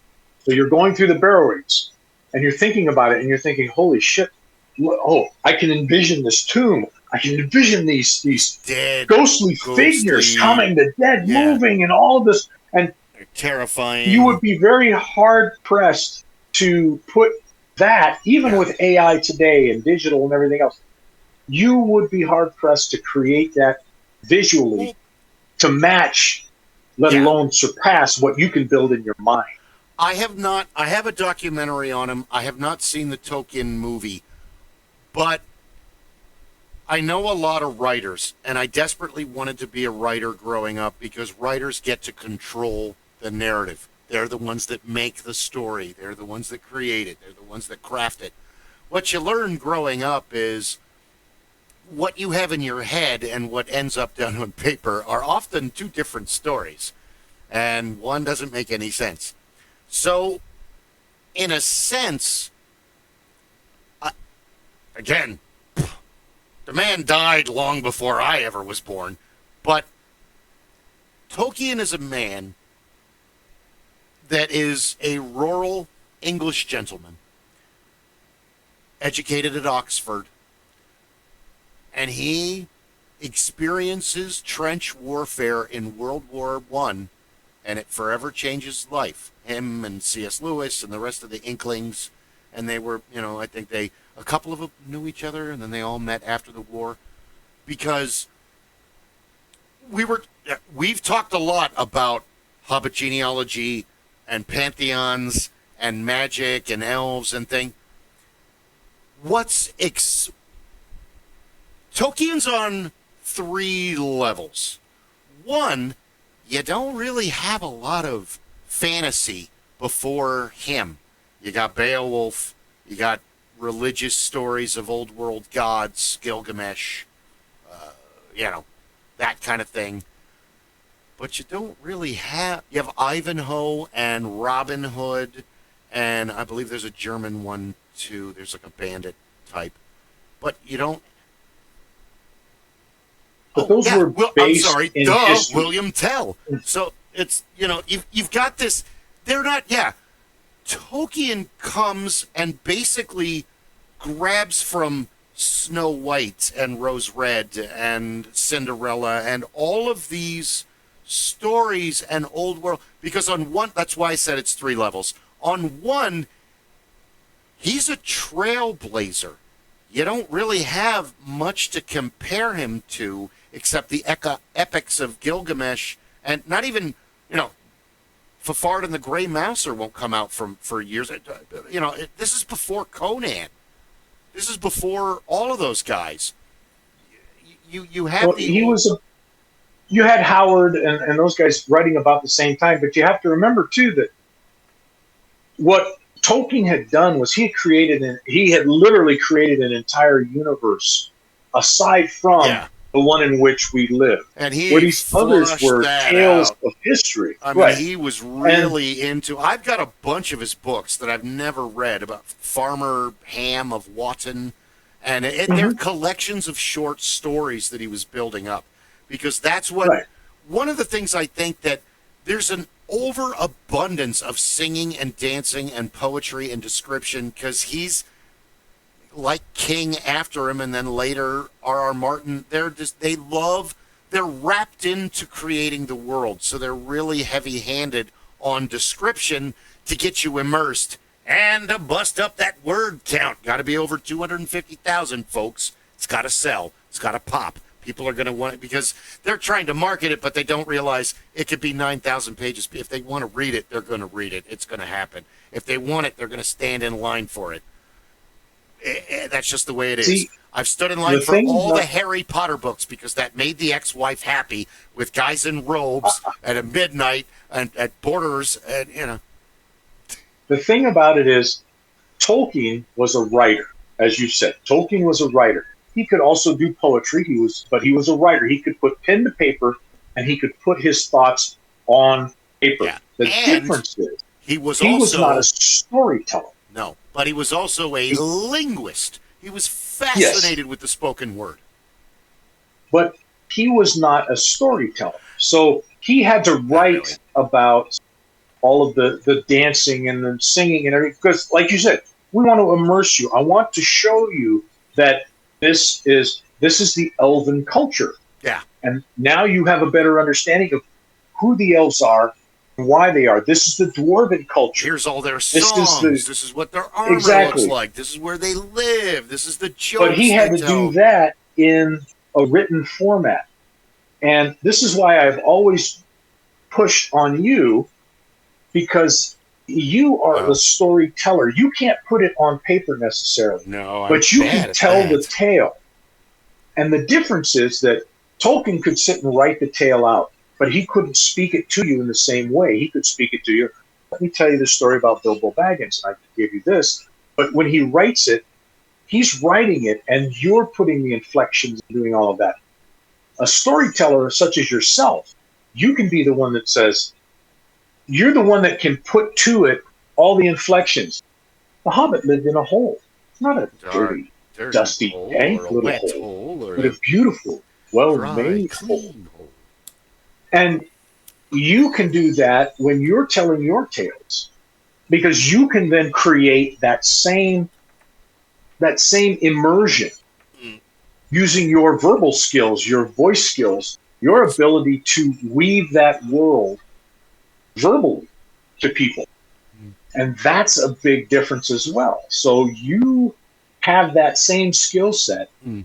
You have a hard time putting those same inflections, those same commentaries onto paper.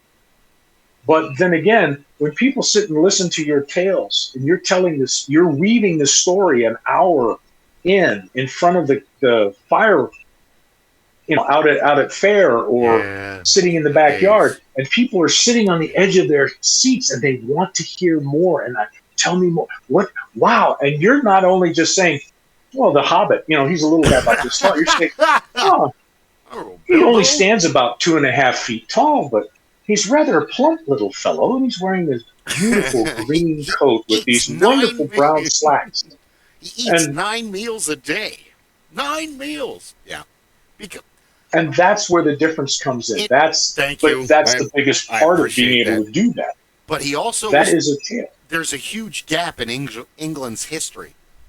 Same thing with Ireland. There's a bunch that they just don't. It's just gone. It was an oral tradition that disappeared, which is the problem with oral traditions. Like you said, write them down. So he was also trying to add a, hey guys, here's our history kind of. Yeah. No, Let me funny. touch on a couple of things. Because The the other best. thing that he stated, Yeah. oh, I was just saying, the other thing that he had stated was that this was, in many ways, his way of coming to grips with two world wars that had impacted him very strongly. The First World Oh War yeah. That he was and the actually impact in. upon his son, the Second World War, Yeah. and all of the things that came about, and trying to pull these things together and reconcile them. And it had been stated and alluded to many times that this was his reconciliation with basically the Church of England Oh and the yeah. professions that came about there. Here's the way it's supposed to be. And that's Here's right and wrong, and here's my ability to pull it together. I would go one step further to say that that's another interesting dynamic between C.S. Lewis and Tolkien is they remained friends even though they were kind of really diametrically opposed on the Church of England and Christianity. Because C.S. Lewis wasn't a lie down and swallow everything and okay, I'll believe, but he also wasn't a borderline heretic like Tolkien was. But there's a lot more allegory in C.S. I mean, Aslan Yeah. and all. It's so biblically. I've never read the Narnia series, but like Christine and a whole bunch of other people that have read it, they're like, yeah, it starts out great, and then it's not. Just read the Lord of the Rings. But with the Lord of the Rings, so he wanted to really get into his linguistics and his writing ability, and he was a little bit of a bureaucrat. That's the first thing. The second thing was trying to give England a missing history and it was really fantastic because the Silmarillion, that's how you say it. I've never been able to. That's the way I was told. Sally Millie. That's an old Sally Millie book. I don't know. But there's stones that one of the gods creates, if I remember correctly. That the great that are created by the Iluvatar. Iluvatar, So the which Silmarillions. is Well, Iluvatar was the Zeus, main, but Odin, God, there's Yahweh, the race of Iluvatar. So there's a race of these gods, and one of the greats creates these Silmarillions. They are the greatest, most perfect, and then you have the whole tale of the battle for everybody wants them, everybody's got to have one, and then it goes on from there, and that's part of what drives so much of the story later on is where these ended up and their magics and how the magics translated in other. Yeah. What's really interesting in Tolkien is kind of more of the creator than this of this than the Bible, I would say, is okay. Excuse me. We're gonna go way deep D&D. Stay with us to the outer planes. Now, think of existence as an onion, and the very center of the onion is all that you see around you. It's the prime material plane. It's us. Everything that Giggity, this is going to be important way later if you ever play a cleric or a druid or you're into the god thing or you were asking about it. So magic comes from the astral plane. It's a exchange. They memorize the whole spell. They use a spell slot on the character sheet. But in the game, they memorize the spell, like he had mentioned Magic Missile earlier. Oh no, you're fighting kobolds. You're second level. You have Magic Missile memorized twice. So you use it the first time. So in your mind, the 3/4 of the spell that you memorized and the last quarter that you memorized verbatim, that first part of those 3/4 disappears the moment that you cast it, because you have to re-memorize the spell every 24-hour period. Unless, well, if you don't use it, you don't have to remember it. It's just there. But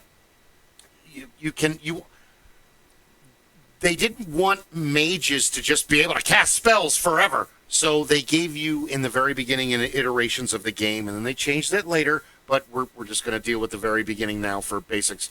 They gave you spell slots. So you have all of the first level spells in your spell book, but today, because you're second level, was it 2 or 3? You only got like 2 or 3 first levels. Yeah, like you only get a few at a time, and you have to memorize them before you and then, use. So you're going to pick like sleep, magic missile twice, maybe light, and then you're going to be using those because the fighters and the other guys are going to be doing the majority of the work. The wizard and the thief just kind of hang out in the lower levels in the back of the party until something major happens. Or you're, hey, is this magical? Hey, is this trapped? Where's the secret doors? Then you're like, detect magic, detect stuff. But once you cast a spell, it leaves your character's mind, and the next time you have a sleep session or what's called a long rest, which is an 8-hour period or longer, that gives usually. Go ahead. Sorry. No, I was going to say, yeah, usually it's about 8 hours, and you have to take that time to reacquaint yourself. So your character as a mage has to, like, cram for the midterm these spells. You already know him, so it's familiar, but you have to, like, get it ready in your mind, which is why we were talking about Shadowrun earlier, where it's forever in your mind, and you can cast it until you pass out. Whereas in D&D, you cast it, okay, now I have to re-memorize it. Can we take a break now, and then I'll... Yeah. That was the way for Dungeons and Dragons to kind of nerf the... Basically, yeah. Well, it was the way to bring in the idea of equal exchange, equivalent exchange. So as a magic user in most Pantheons, you have to give something to be able to use this power, and then you have to recover from it. Yeah. And so later on, it became the spells got more involved in different magic groups where you had to have certain materials with you. If you're going to cast this particular spell, you have to have the Eye of the Newt, and you have to have this, and you have to have that. You have to do these things. Eye of Newt, so, squirt of lemon, toe of camel. Ooh, wait, no, not that one. And you have to go through each of these steps as you were doing that. And again, that was, as Bill had mentioned, that was a way to kind of keep things on an even keel, because if you think about it, a fighter, a barbarian, is going to go out with a sword or a bludgeoning weapon, and they can swing that bludgeoning weapon, but they're going to get tired. So in reality, you can only do so much before you get worn out. Yeah. And so a magic user can't be somebody who can just sit in the back and go, fireball, fireball, fireball, fireball, fireball. No, hold on. Yeah. There are major, like Gandalf, Elminster, Macross the Black, Raceland, Fistendantilus. These are mages in books that are just, they're godlike. They're just an unstoppable force. They still have to give something to do it, but they've got But they've they've learned been how to doing it for like do 50, more. 70 fucking years. Like, Elminster is in the Baldur's Gate. He's not in the movie, but he's in, or the Honor Among Thieves movie. I don't know if he's in any of the other movies, but he is. Elminster is basically like Gandalf in the Forgotten Realms. He is so powerful, and he knows all these different people and how to. He's like Gandalf. He's submersed into the lore. The same thing with Belgarath and the Belgariad and the Malorian. Belgarath is almost 7,000 years old. He knows everybody. He knows your cousins already. You don't have to introduce him. I mean, he doesn't know them, but he knows that they're alive. And, oh, you came from this family. You guys used to live under a rock 1,000 years ago. Yeah. Nice castle. I know Good you. job. Yeah. There's certain families that he's like, okay, this is a breeding, like Gandalf. There's certain Gandalf and Belgarath do the same thing through their lineage of being in their worlds, where they're basically breeding people to get certain humans to do certain things and certain and Belgarath, they have an awareness of what's coming. There's only And humans, but Gandalf has to deal with elves and humans, and he's dealing with that as long as dealing with the human. And that's frustrating because elves in D&D, elves don't die unless you kill them or they get cursed or sick or poisoned or they don't have like a lifespan. They'll live 3, 4, 5,000 years. There's some of them that are like 8,000 years old. They don't do anything. They don't leave the palace. They just make art or music all day, or but they don't. Where the reverse is the Drow. They're like Klingons, man. They have such a violent lifestyle that you're lucky to get 500. They live under the ground and all they care about. If they didn't kill each other, they would live as long as their brethren above ground. But they hate everybody, including themselves. The demon spider queen won't let that happen. She wants them all killing each other. That's what lawful. Oh, wow! I really segued a lot. But Tolkien was the first one to give. I know, sorry. Evil like orcs and trolls and shit like that, like cities, and that translates over to D&D. Like I was talking about the prime-material plane, then the astral plane, then the ethereal plane. Then you get to the outer planes, which are basically like the planes of the gods and the deities and the.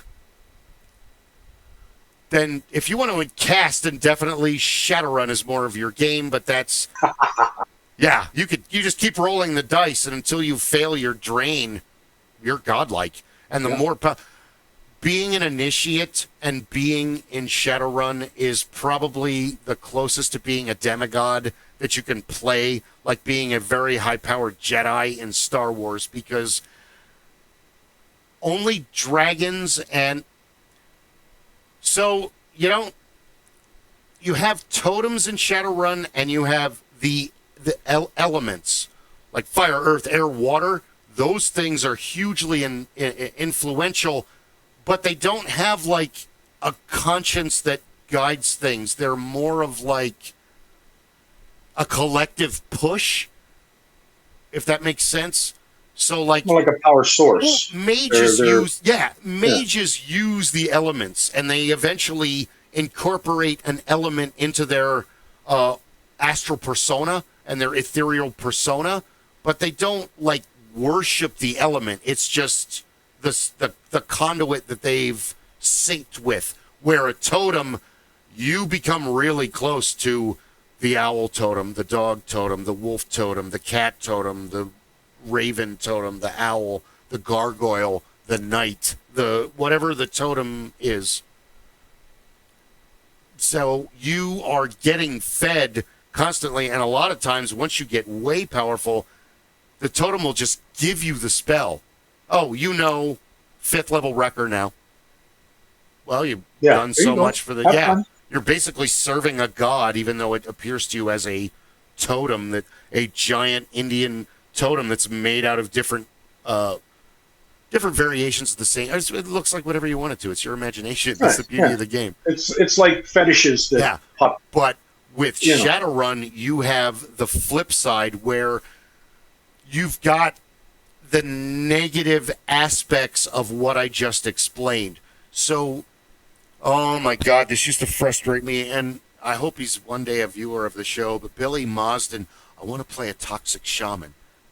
No, dude, that's like playing an anti-paladin. You don't understand. No, I really want to play a toxic shaman. You gave me the books and I read about it and I'm like, no, these are like, okay, when you're doing magic, you create a bell, like they explain in the Belgariad and the Malorian, which was he was well versed because he and his brother were where I learned about the books from.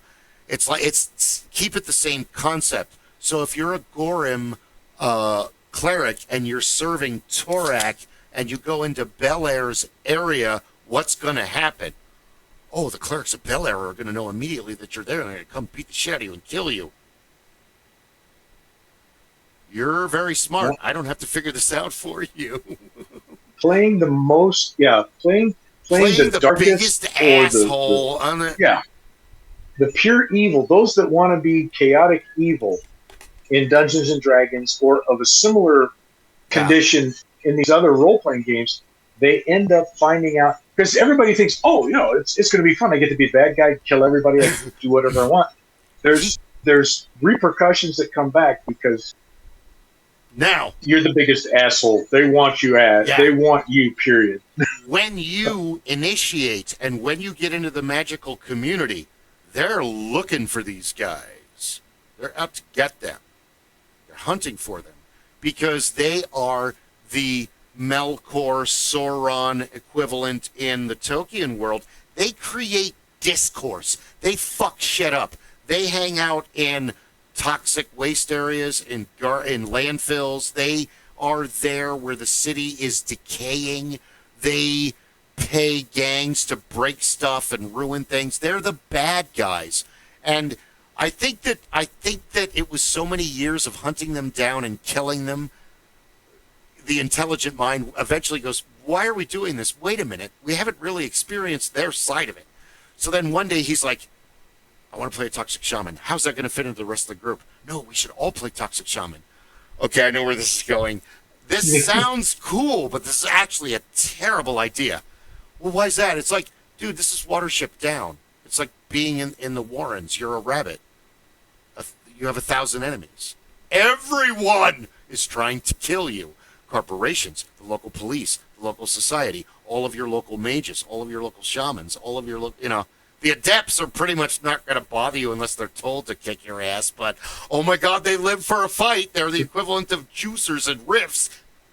Because if you're a hermetic mage, you spend all your time with calculations and all that other shit, and then everybody's like, join our shadowrunning. Hey, you want to kill people for money? There's a lot of money. So much money. Oh my God, I have bills. I need money, and spells are expensive, and so is gear. And, Giggity, you talk about, I want to cast indefinitely. There are things called locks and fetishes in Shadowrun, which are the next level. You could get them at a lower level, but I really don't want you to have them because that's giving the chimpanzee a firearm.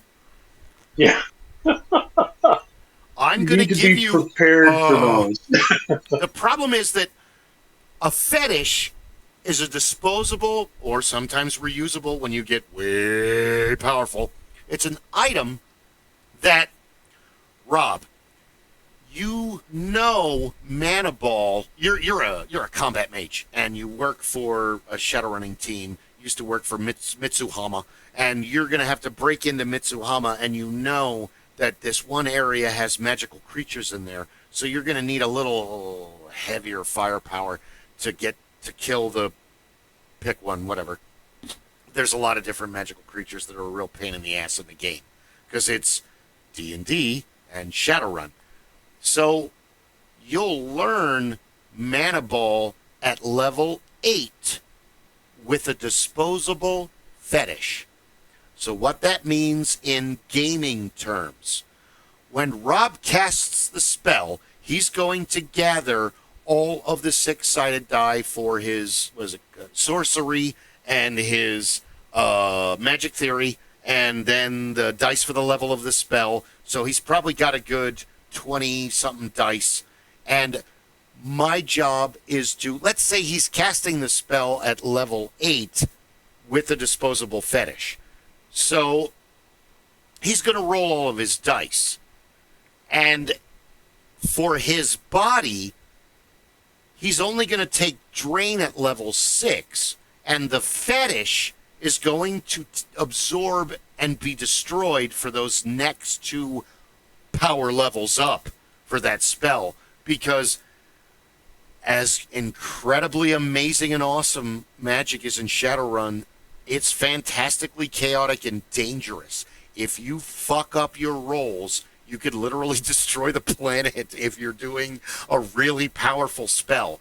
And it's almost happened a lot of times in a lot of the different iterations of the games, because some people know what they're doing, most people don't, and then they become super powerful, and now it's the Dunning-Kruger effect, and you just rip the fabric, and now all this shit's coming through from the astral plane.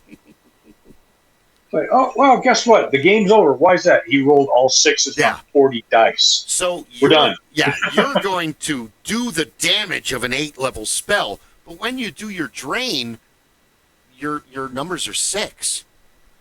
So you're going to take all of your drain, and then you want to iterate from your combat pool or your karma pool, because different DMs are different on combat pool and karma pool. I believe you're supposed to be a superhero because you guys are the main characters of the. So I allow you to dip into your karma pool, and I allow it to be refreshable. A lot of DMs it's a one-shot only. You want to use a karma pool?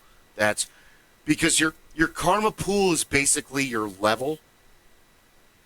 Every time you get 5 hash marks, you put a 1. So you have to get so many karma points to get 1 karma pool. Because you have pools in the game. You have a combat pool, a karma or a decking pool, and a magic pool. And these are for doing the shit that your character does, whether you're conjuring a spirit or an elemental, or you're conjuring, whatever, or you're just doing sorcery or evading or protecting or doing whatever you need to do. It's going to be different versions of it depending on the scenario.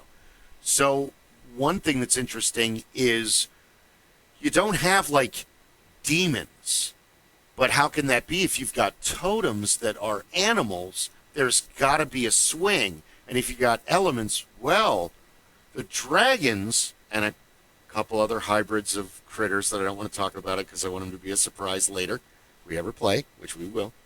But they don't really have that, but they literally have the stuff of nightmares. And it's insects. So instead of having devils and demons, you have the bug totems. You've got cicada and roach and fly and wasp, and the only one that it's like Warhammer 40K. The only one that can be considered good is the plague god, because he does love his followers and all of his gifts are gifts. But it's horrible plagues and disease and putrefaction. So it's the same thing with the bugs, where the only good bug shaman is the mantis shaman. But guess what happens if you get intimate? It plays out. Yep, we're gonna have a good time. We'll just leave it at that. The bugs are like the Flamori in Werewolf the Apocalypse. So you're already corrupted, but you're a mage or a shaman or an adept, and you have magical abilities. And if you're a mage, I'm a dog shaman, but I hear this darker voice. So the bug, like the dark side of the Force, kind of slowly breadcrumb corrupts you over time, the individual. And the bugs create a bug shaman, and these things are, imagine Jeff Goldblum at the end of the Fly movie, but instead of being all crippled and disabled, he has the superpowers that he had at the beginning of the first transfer, when he can pick up a 120-pound woman and run up steps like he's running a 50-yard dash because his sex drive is quadrupled. You're literally dealing with him, a cross between the two. They look human, but if you look at them in the astral plane, that's not a fucking human. That's the stuff of nightmares. And okay, you all owe me for this. Here's the stuff I'm not supposed to tell you, but I'm going to tell you anyways.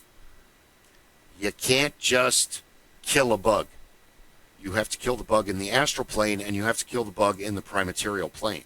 So when you go, what's so lovingly referred to as, God rest his soul, Bill Paxton, bug hunting, you're doing it on several levels, and you can't do it. If you're a bunch of street shaman, you can't do it without magical, you can't do it without an initiate group. And if you're an initiate group, you can't really do it without muscle. You need to have them there. They've got to be there. You've got to have somebody guarding your back. Because fighting a bunch of bug in a bug area is like fighting a vampire coven. There's going to be ghouls. There's going to be daytime protectors. There's going to be... In Shadowrun 2055, they walled off Chicago because lightning bugs and cicadas took it over. Because the bugs hate each other. They don't get along. Flies are at war with cockroaches. Wasps are fighting mosquitoes. It's hell. So all of their astral planes are all fucked up when you go out there to the meta planes and the meta magics and all of the, like we talked about with the Onion for D&D. It's the same for almost every goddamn game. For Wraith, the Oblivion, for the White Wolf, it's the same as. Dude, thank you. Thank you so much for watching. You have a great night. We'll get you on here. Especially, what are you doing next week? We got to hear all about your haunted house experiences.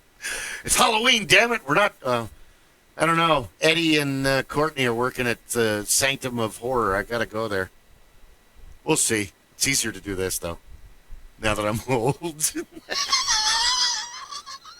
You have a good one. Thanks for viewing. Thank you. I appreciate it. But, oh, yeah, I'll teach you all about D&D. Don't worry. Well, I've been playing for a long time. Take it easy.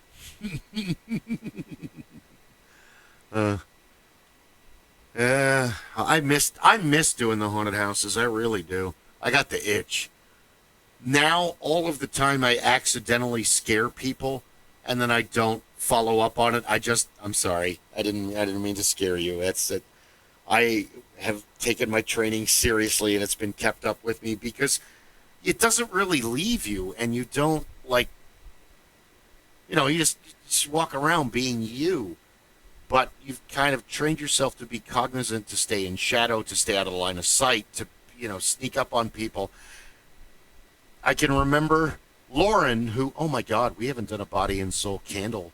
Please buy Lauren's candles. They're fucking amazing. When I had a job, I used to buy hundreds of dollars of candles from her because everybody loves them. I was sending them across the country. She does an amazing job.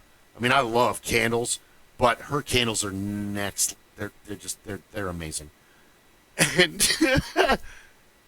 Jocelyn and I and Lauren were all talking, and we were walking, and I was listening, and I didn't say anything. And Jocelyn is the wife of my supervisor, Jameer. We all get along, and dude, I would love to have Jameer join one of our games. I still owe him one of these steampunk lights. Don't worry, I'm a Taurus. I live life like an elf. Time is meaningless. I've got 1,000 years to finish that. Don't worry. I want it to be special, and I have to be in the mood. But now I'm running out of time. Oh, so the three of us are walking, and we walk into Lauren's cubicle, and Lauren sits down in her chair, and Jocelyn sits down in the nice chair next to her, and I kind of sit on. It's one of those rolling, tiny filing cabinets that has a cushion on top of it. So it's like you're filing while you're working, while you're sitting. Put this one in here and take this one in here. I need these for the switchover, but those are old. And then, so it's one of those kind of And they're in full conversation, and they're narrowed in on each other, and a pause comes, and all of a sudden I go, this was back in like 2018, and I said, I know exactly what you're talking about. And Jocelyn looks over at me, and Lauren fucking screams and jumps up. It wasn't a scare. It was a startle. There's a huge difference. She's like, oh, my God. I didn't know. I'm like, I'm sorry. I didn't mean to do that.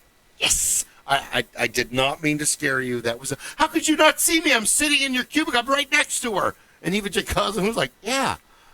I don't know. I was focused on you, and I didn't even see him. I'm like, I got the obfuscate, baby. Just like the Nosferatu. Wait, you do not see me.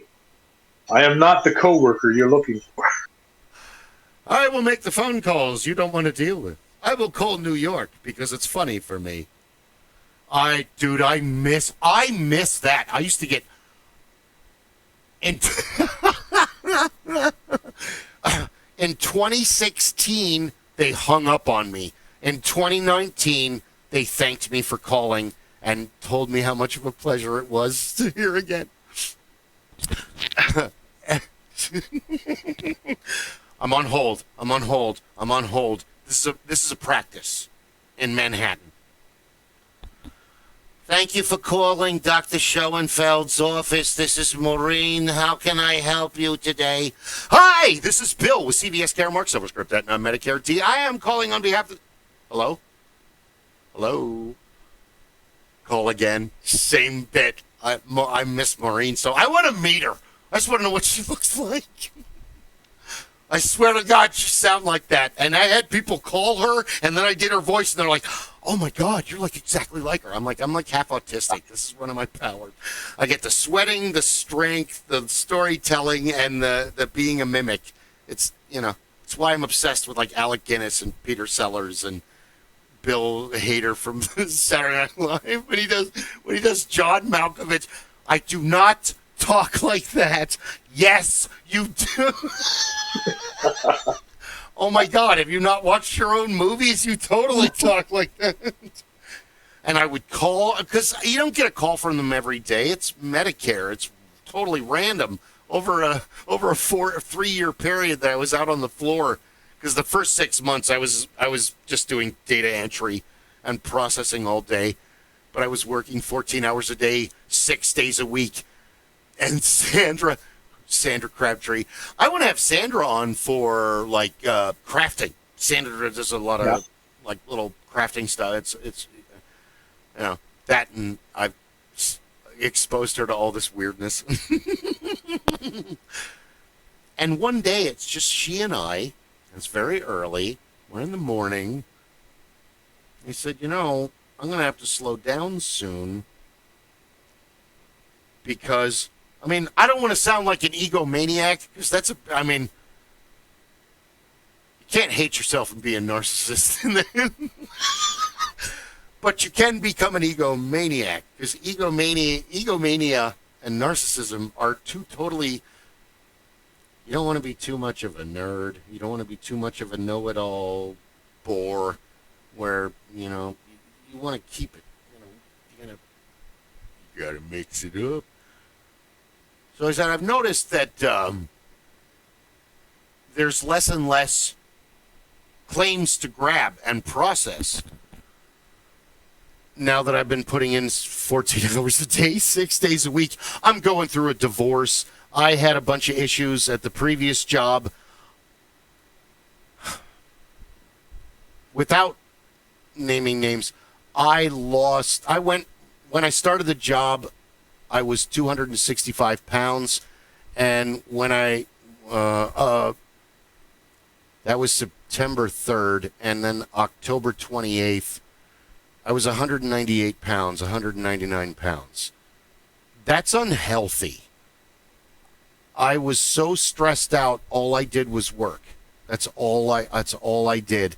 And I just smoked weed, drank coffee, and drank soda, and drank water, and took vitamins, and I didn't have an appetite. Food was disgusting. And my marriage was, we don't need to go into the deep psychological. I was at a low point. You brothers, So, getting into that, I kind of like became work because I don't. Oh my God, I got to pay the mortgage on my own and all this other stuff. So Bill Ivy, who's still a friend on Facebook, I love him, said, well, as long as there's work to do, you can keep showing up.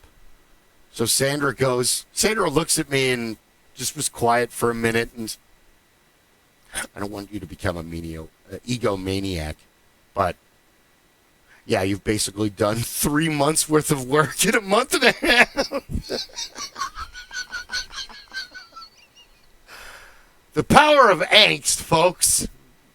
Because I would just put my headphones on and they were all talking, but what pissed me off is all of them were watching movies and shows and the one guy, football, on his phone. It's like, I don't have to turn you in. Dude, Bill's walking around and he can see the numbers every day. So I just head down, feed forward, here we go. So then I get moved out into the thing, and I'm not really good at what I'm doing, but they figure out real quick that I have a call center. I've got the radio announcer voice, and I've got the call center. So then I start, and this is how Amanda and I met, well, not Amanda, she's an introvert, but she's not a bureaucrat by any stretch of the imagination. But the rest of them are introverts and bureaucrats. They don't even like talking to each other. They can barely handle being near one another in the cubes. I'm an extrovert. So before I know it, Carol told me that you made a phone call for her. Will you make a phone call for me? Please, please, please. I'll do anything. Look, if you show me how to process this claim, okay, I don't know anything about UFCs, and it's going to take me 100 times to learn this because I'm retarded with stuff. It's going to take me longer to learn things that are boring and uninteresting than things that I find, unless it's history. But this is all medical mumbo jumbo, and most of it's. I lost all faith when we mailed a 3-cent check into an envelope with a 38-cent stamp from Arizona to Washington. All we're doing is meaningless. This could have just been a deposit in their account and fucking PayPal. Oh my God, really? 3 cents? Well, she had an aspirin. 3 cents! So that's what the job was. But on the other hand, then there were people that were in there because for Medicare D, it's for 5 days. So then there were people that I helped this. He started crying when I did it because he was fighting. I'm sorry I didn't get your phone call back. I was out of town burying my dead wife. That's not something you tell me at my job. I immediately get on the knee. The sword comes out. So I swear by the Templars, this will be done. So then I went to my boss and I went, teach me how to use the red tape to defeat the red tape. And Bill started laughing. He's like, hey, wait a minute. What? Okay. He's already filled out the paperwork 5 times. We owe him over $600 because his wife he was on a fantastic, he's 90 years old and he's on just everything. He's just on everything. Brain, eyes, all the way past his dick, his elbows, his knees. He's just suffering. And I tried to get a hold of him, and I tried to get a hold of him, and I tried to get a hold of him, and you don't understand. I'm old school. Work isn't just work. I'm not a teenager anymore. I actually care now for some reason. That's what age does to you and having kids does to you. Wait a minute. All this ridiculousness is ridiculous. We need to be serious now. First 40 years of childhood is the hardest, folks. It's 100% pure barf. We're not joking around. So I basically this is like the story I tell. Tell us about a time when you went above and beyond for a customer. Let me tell you of Chicago and how I saved the day for an elderly man. He started crying when I finally got him on the phone, person to person, because for the longest time we talked through. I've got the radio announcer voice and I make it funny. So they immediately call me back. And I was there 4 years and I only screamed at 3 patients and I talked to thousands of people. That's pretty damn good. The first lady, HIPAA. The first lady was, in the beginning, sweet as honey, incredibly nice, very loving. And as things progressed, dude, I'm an hourly employee many states away. I have 40 other people to call after you, Toots. You've got my undivided compassion and attention. But only for 3 days, and you're one of 40 on my list. I only have to make 26 calls a day, but I try to switch that shit up so I can get the ball rolling. You know, the processors don't want to work, but if you give them a whole bunch of work all at once, they're like, fuck yeah, this is all done. I don't have to do anything. I can go out and smoke now. Because back then I was trying to give it up, but you can't smoke when you're in the huge beginning of the Depression and dealing with the ending of a marriage. And we were, almost 2 decades, so it was pretty deep. And I was one of those guys, okay, I say I've been married 3 times, but I've only actually been engaged twice and then engaged and married. But if you're in a relationship for 2 years and you move several times and go through all of those holidays, that's a marriage. You're just, anyway. And then if you have a kid, you're going to be talking to one another for the end of time. So I'm deeply ingrained in this, and then, I got through. When you fill out the form and turn it into Medicare D, to get your Medicare D, you pay into it to get reimbursed on your self-administered drugs and vaccinations. So if you're in there and the doctor or the nurse or anybody says, swallow this, rub this on your arm, put this on your foot, that's a self-administered drug. They handed it to you, you swallowed it, you rubbed it in if it's Bengay or whatever. Maybe you got to, whatever the issue. That, because you can't bring your medication into the hospital. That's illegal. And they give you medication. So if you're on gabapentin or Lipitor or, dude, name one. Oh my God, there's so many. So because they're all classified. So a lot of my job was hunting down day supply, quantity, the NDC number. Okay, let me give everybody a huge... For one, the world is missing out. There is a website that's private, and it's only used by pharmacists all over America, and it's called MedHawk. And it's better than watching videos of people... What did I just do? Okay. Basically, this is a website where pharmacists log on and just fucking scream at each other. Because pharmacists, I used to think daycare providers were the most miserable people on the planet. No. It's pharmacists. They literally hate their existence. And then they go on to other pharmacists.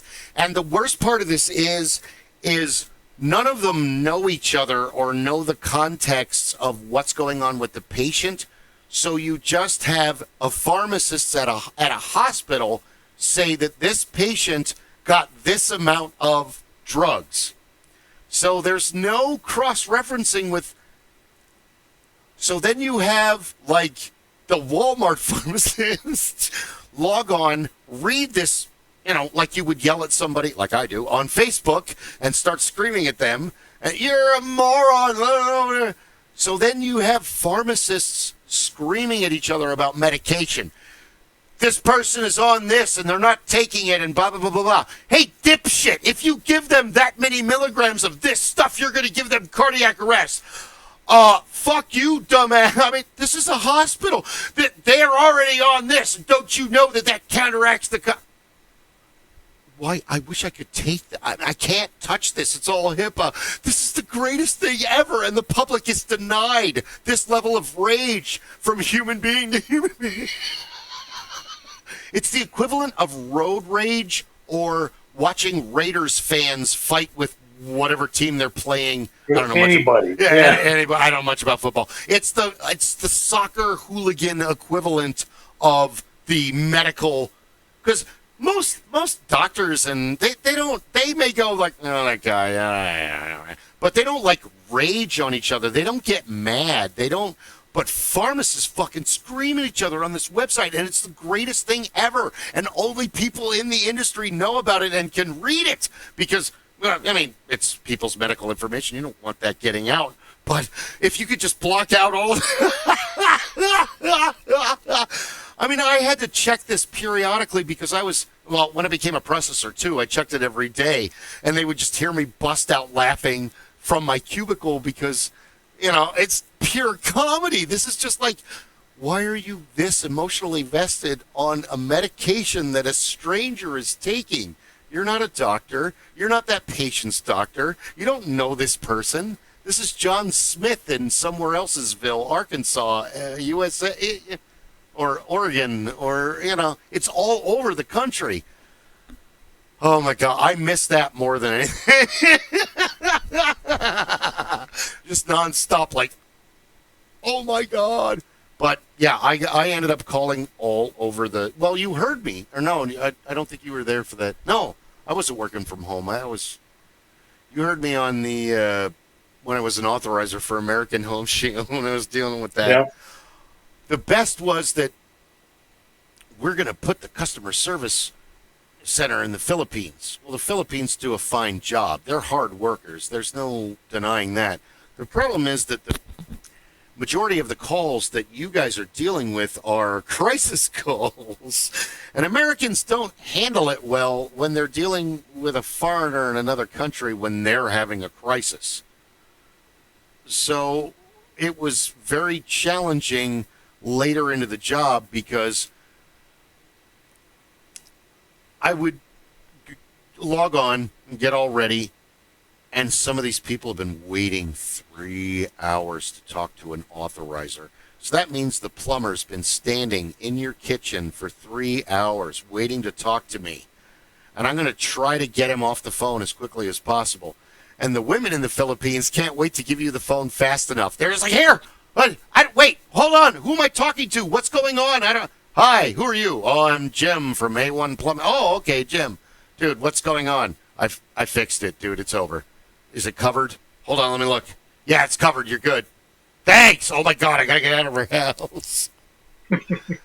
He's not leaving till I fix that. Ma'am, that is kidnapping. That is a federal offense. You really want to... She locked the door, and I don't want to have to punch this old lady. Please don't. Let me explain it to her. Look, I know you're upset, but he can't fix it with the stuff he brought with him. He's going to have to come back. Go to the grocery store, get a couple gallons of water, and a bucket from Harbor Freight. There is a book somewhere in the Midwest, because I really started writing down all these stories, and I wanted to make a book like Chicken Soup for the Soul, and but I wanted to do it for plumbers, and I wanted to give it an industry title. I think I talked about this before, I probably have. I was going to call it Get Your Hands Off My Ball Cock, because the ball cock is an actual serious piece of machinery in the toilet. Yeah, it's in your it's in your toilet at home. It's that thing that counterbalances the. And I was telling plumbers this because there was a guy in Wisconsin that went to a frat house because the sink wouldn't drain, and the boys didn't know what to do. The sink won't drain. The sink won't drain. So he took the garbage disposal apart, and he realized that they were using the garbage disposal as a garbage. There was cans in there and the cigarette butts and no! Oh, my God! Where are all of you from, you bumpkin morons? No. There was a tuna can in there. He was very mad about the tuna can. He brought it up like 3 times in a 40-minute conversation. Because because I've got to get all the, where are you from, who are you working for? Okay, what did you do? Tell me. Okay, it's this much. Okay, now I got to check their coverage. Okay, it's the yes, yeah, okay. But there's some good in the world. There really is. I got a call from a guy, and he was very embarrassed, and it was somewhere in the Midwest. I don't even remember. It was so long ago. There were so many phone calls, and no charge for this one. No charge for this. Well, what did you do? Well, we didn't do anything. Well, I can't. You decide whether you want to charge him for coming out. No, not for this one. Not ever. We're never going to charge for this. This is not. Okay, what's going on? It says here that the water wouldn't turn off. Is it the cartridge? Is it the O-ring? Did the screw go out on the handle? What do we get? No. Everything's fine. Wait. What do you mean everything's fine? That's ominous. So this plumber, he's like sad. He's very like upset. Like not on the verge of crying, but just I don't want to say defeated because it has a happy ending. They get a call. They get an emergency call. She can't turn the shower off. Oh, shit. Okay, that's serious. Can you get out to the main? Oh, no. I can't get the shower off. The plumbers go out there. They can't get her to open the door. She won't open the door.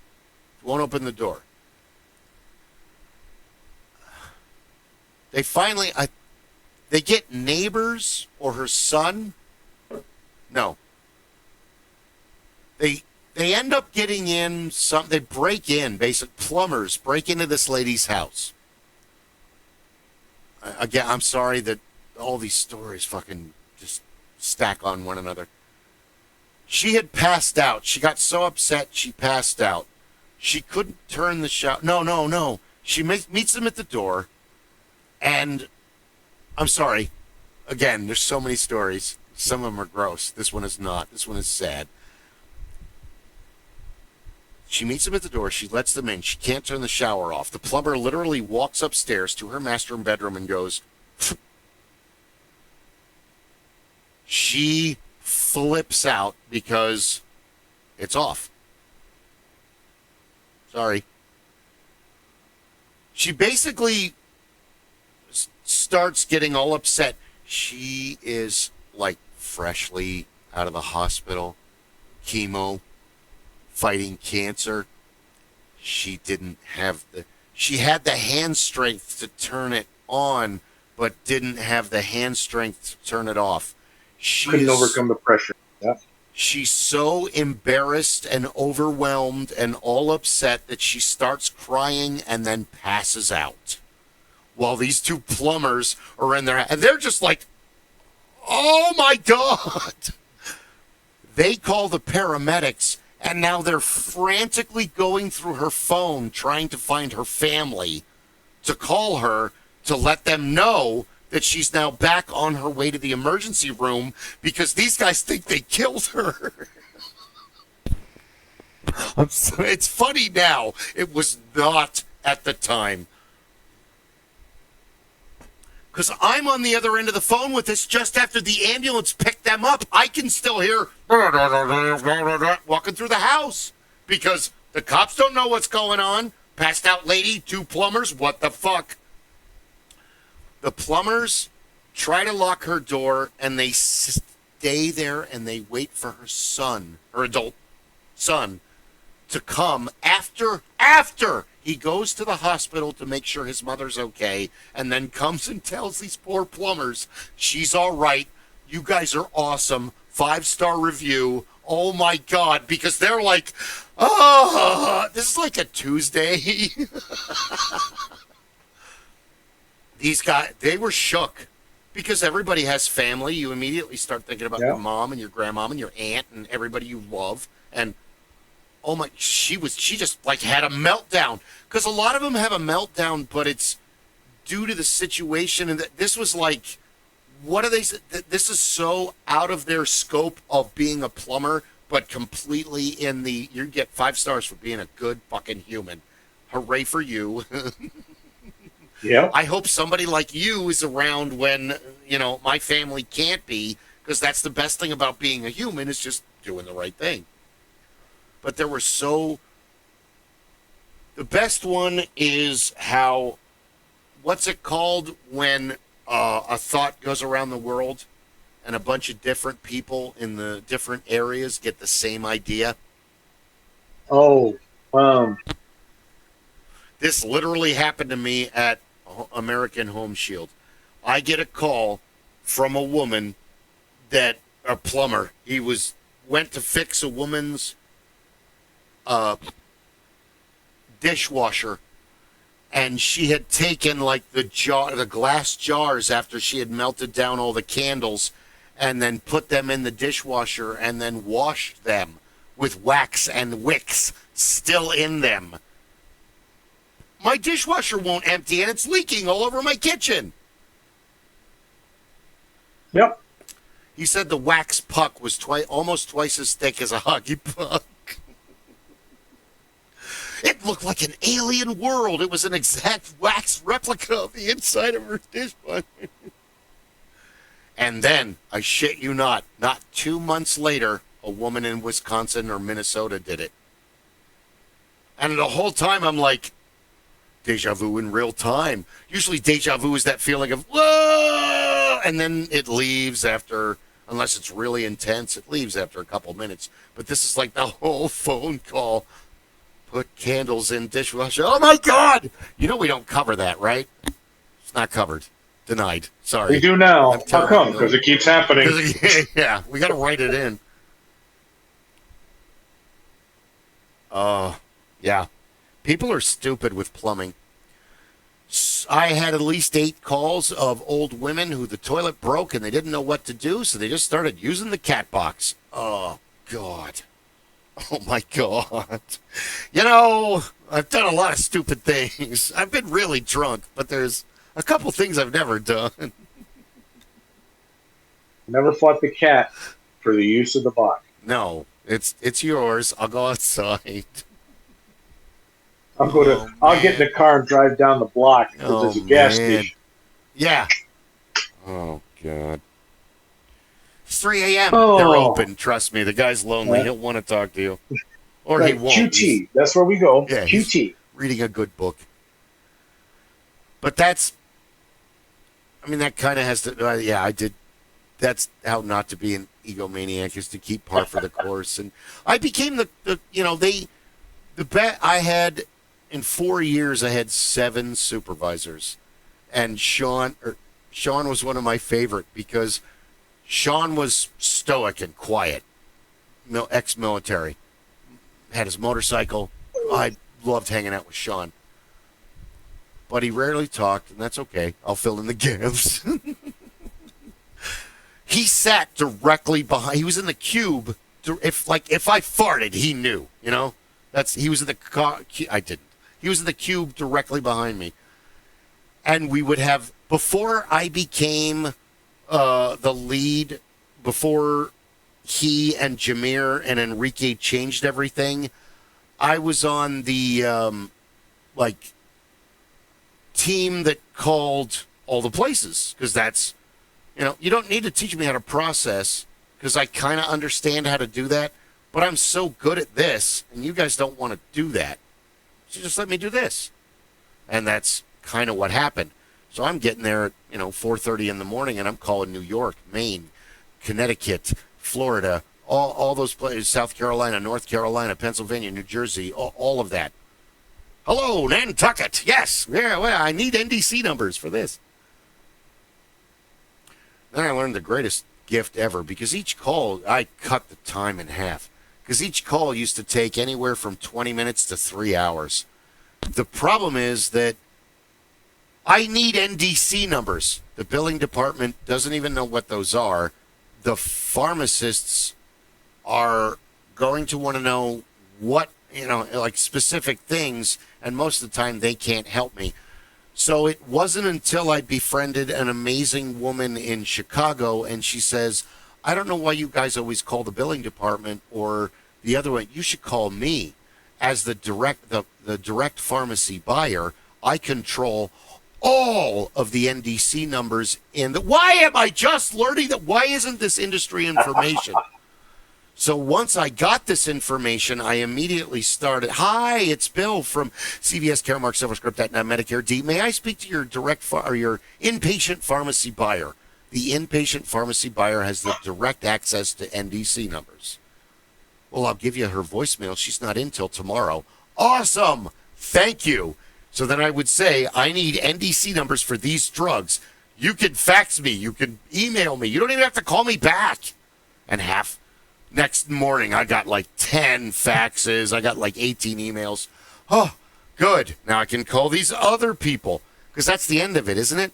I mean, you know, your grandmother goes in. She stays there for 5 days. Now you send in the minute it hits the mailroom, the 14-day countdown starts. If we go past 14 days, we have fucked up, and the whole process starts that everyone is terrified.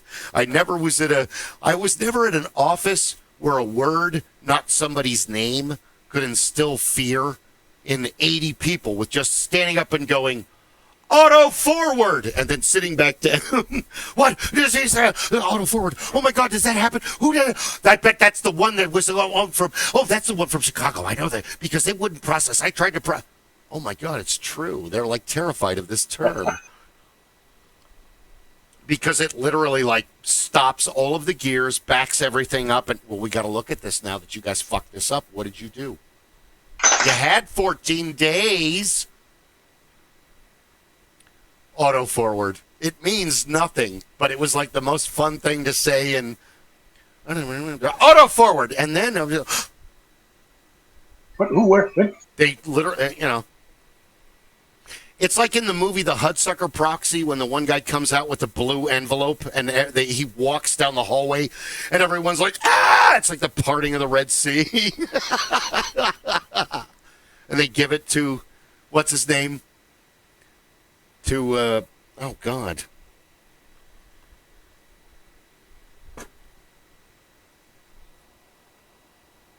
Shawshank Redemption. Oh, yeah. What the fuck is his name? All I can ever remember is Andy Dufresne. Yeah, so. That's not his real name. That's the no, character. No, it's not. It'll come to me in a second. But they give him the envelope, and then he has to deliver the envelope, and then Paul Newman tries to. I love that movie because Paul Newman's a bad guy again. You haven't seen that since, like, The Sting. Or, you know. Yeah. Well, my brother, I got to call it. Oh, is it 8? Oh, my God, it's after 8. Yeah. Thank you very much. Another great night. Yeah. We talked a lot about DnD. Giggity joined us, one of my former coworkers from the Haunt. That is extraordinary. I'd love to be able to do that more often where people can, you know, put in questions and whatnot. And it would be even fun if we could start showing it on the screen, but that's for another time when we figure out more ways to do things. You know? I just simply haven't. When I'm not looking up topics or working or doing car stuff when do I have time to learn about OBS and Discord and all that? We'll figure it out. Yeah, we'll figure it out. And then like and subscribe.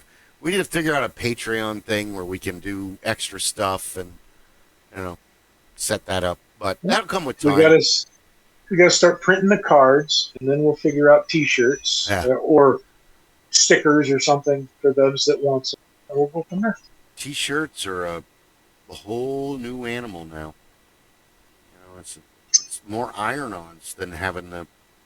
It's easier to use your 3D printer or your awesome printer to make an iron-on for a silkscreen and mass-produce them and put them on a heat belt than it is to get the 6 or 8 octopus machine. Yeah. And, well, that's the world we live in.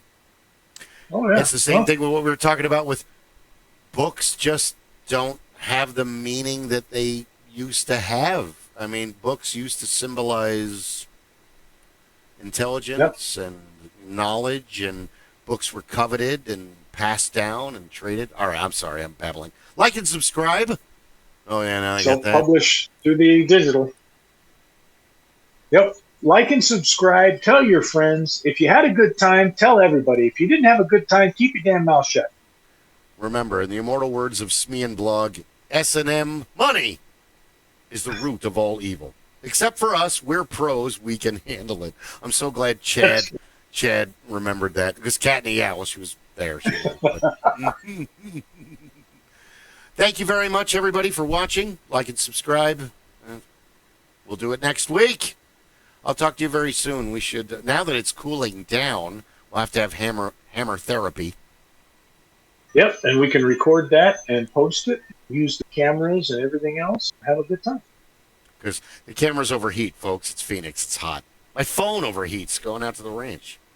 At your house, it overheats. Thanks very much. Have a great night. Yep, you too. Thank you. Thanks. Off we go. Absolutely.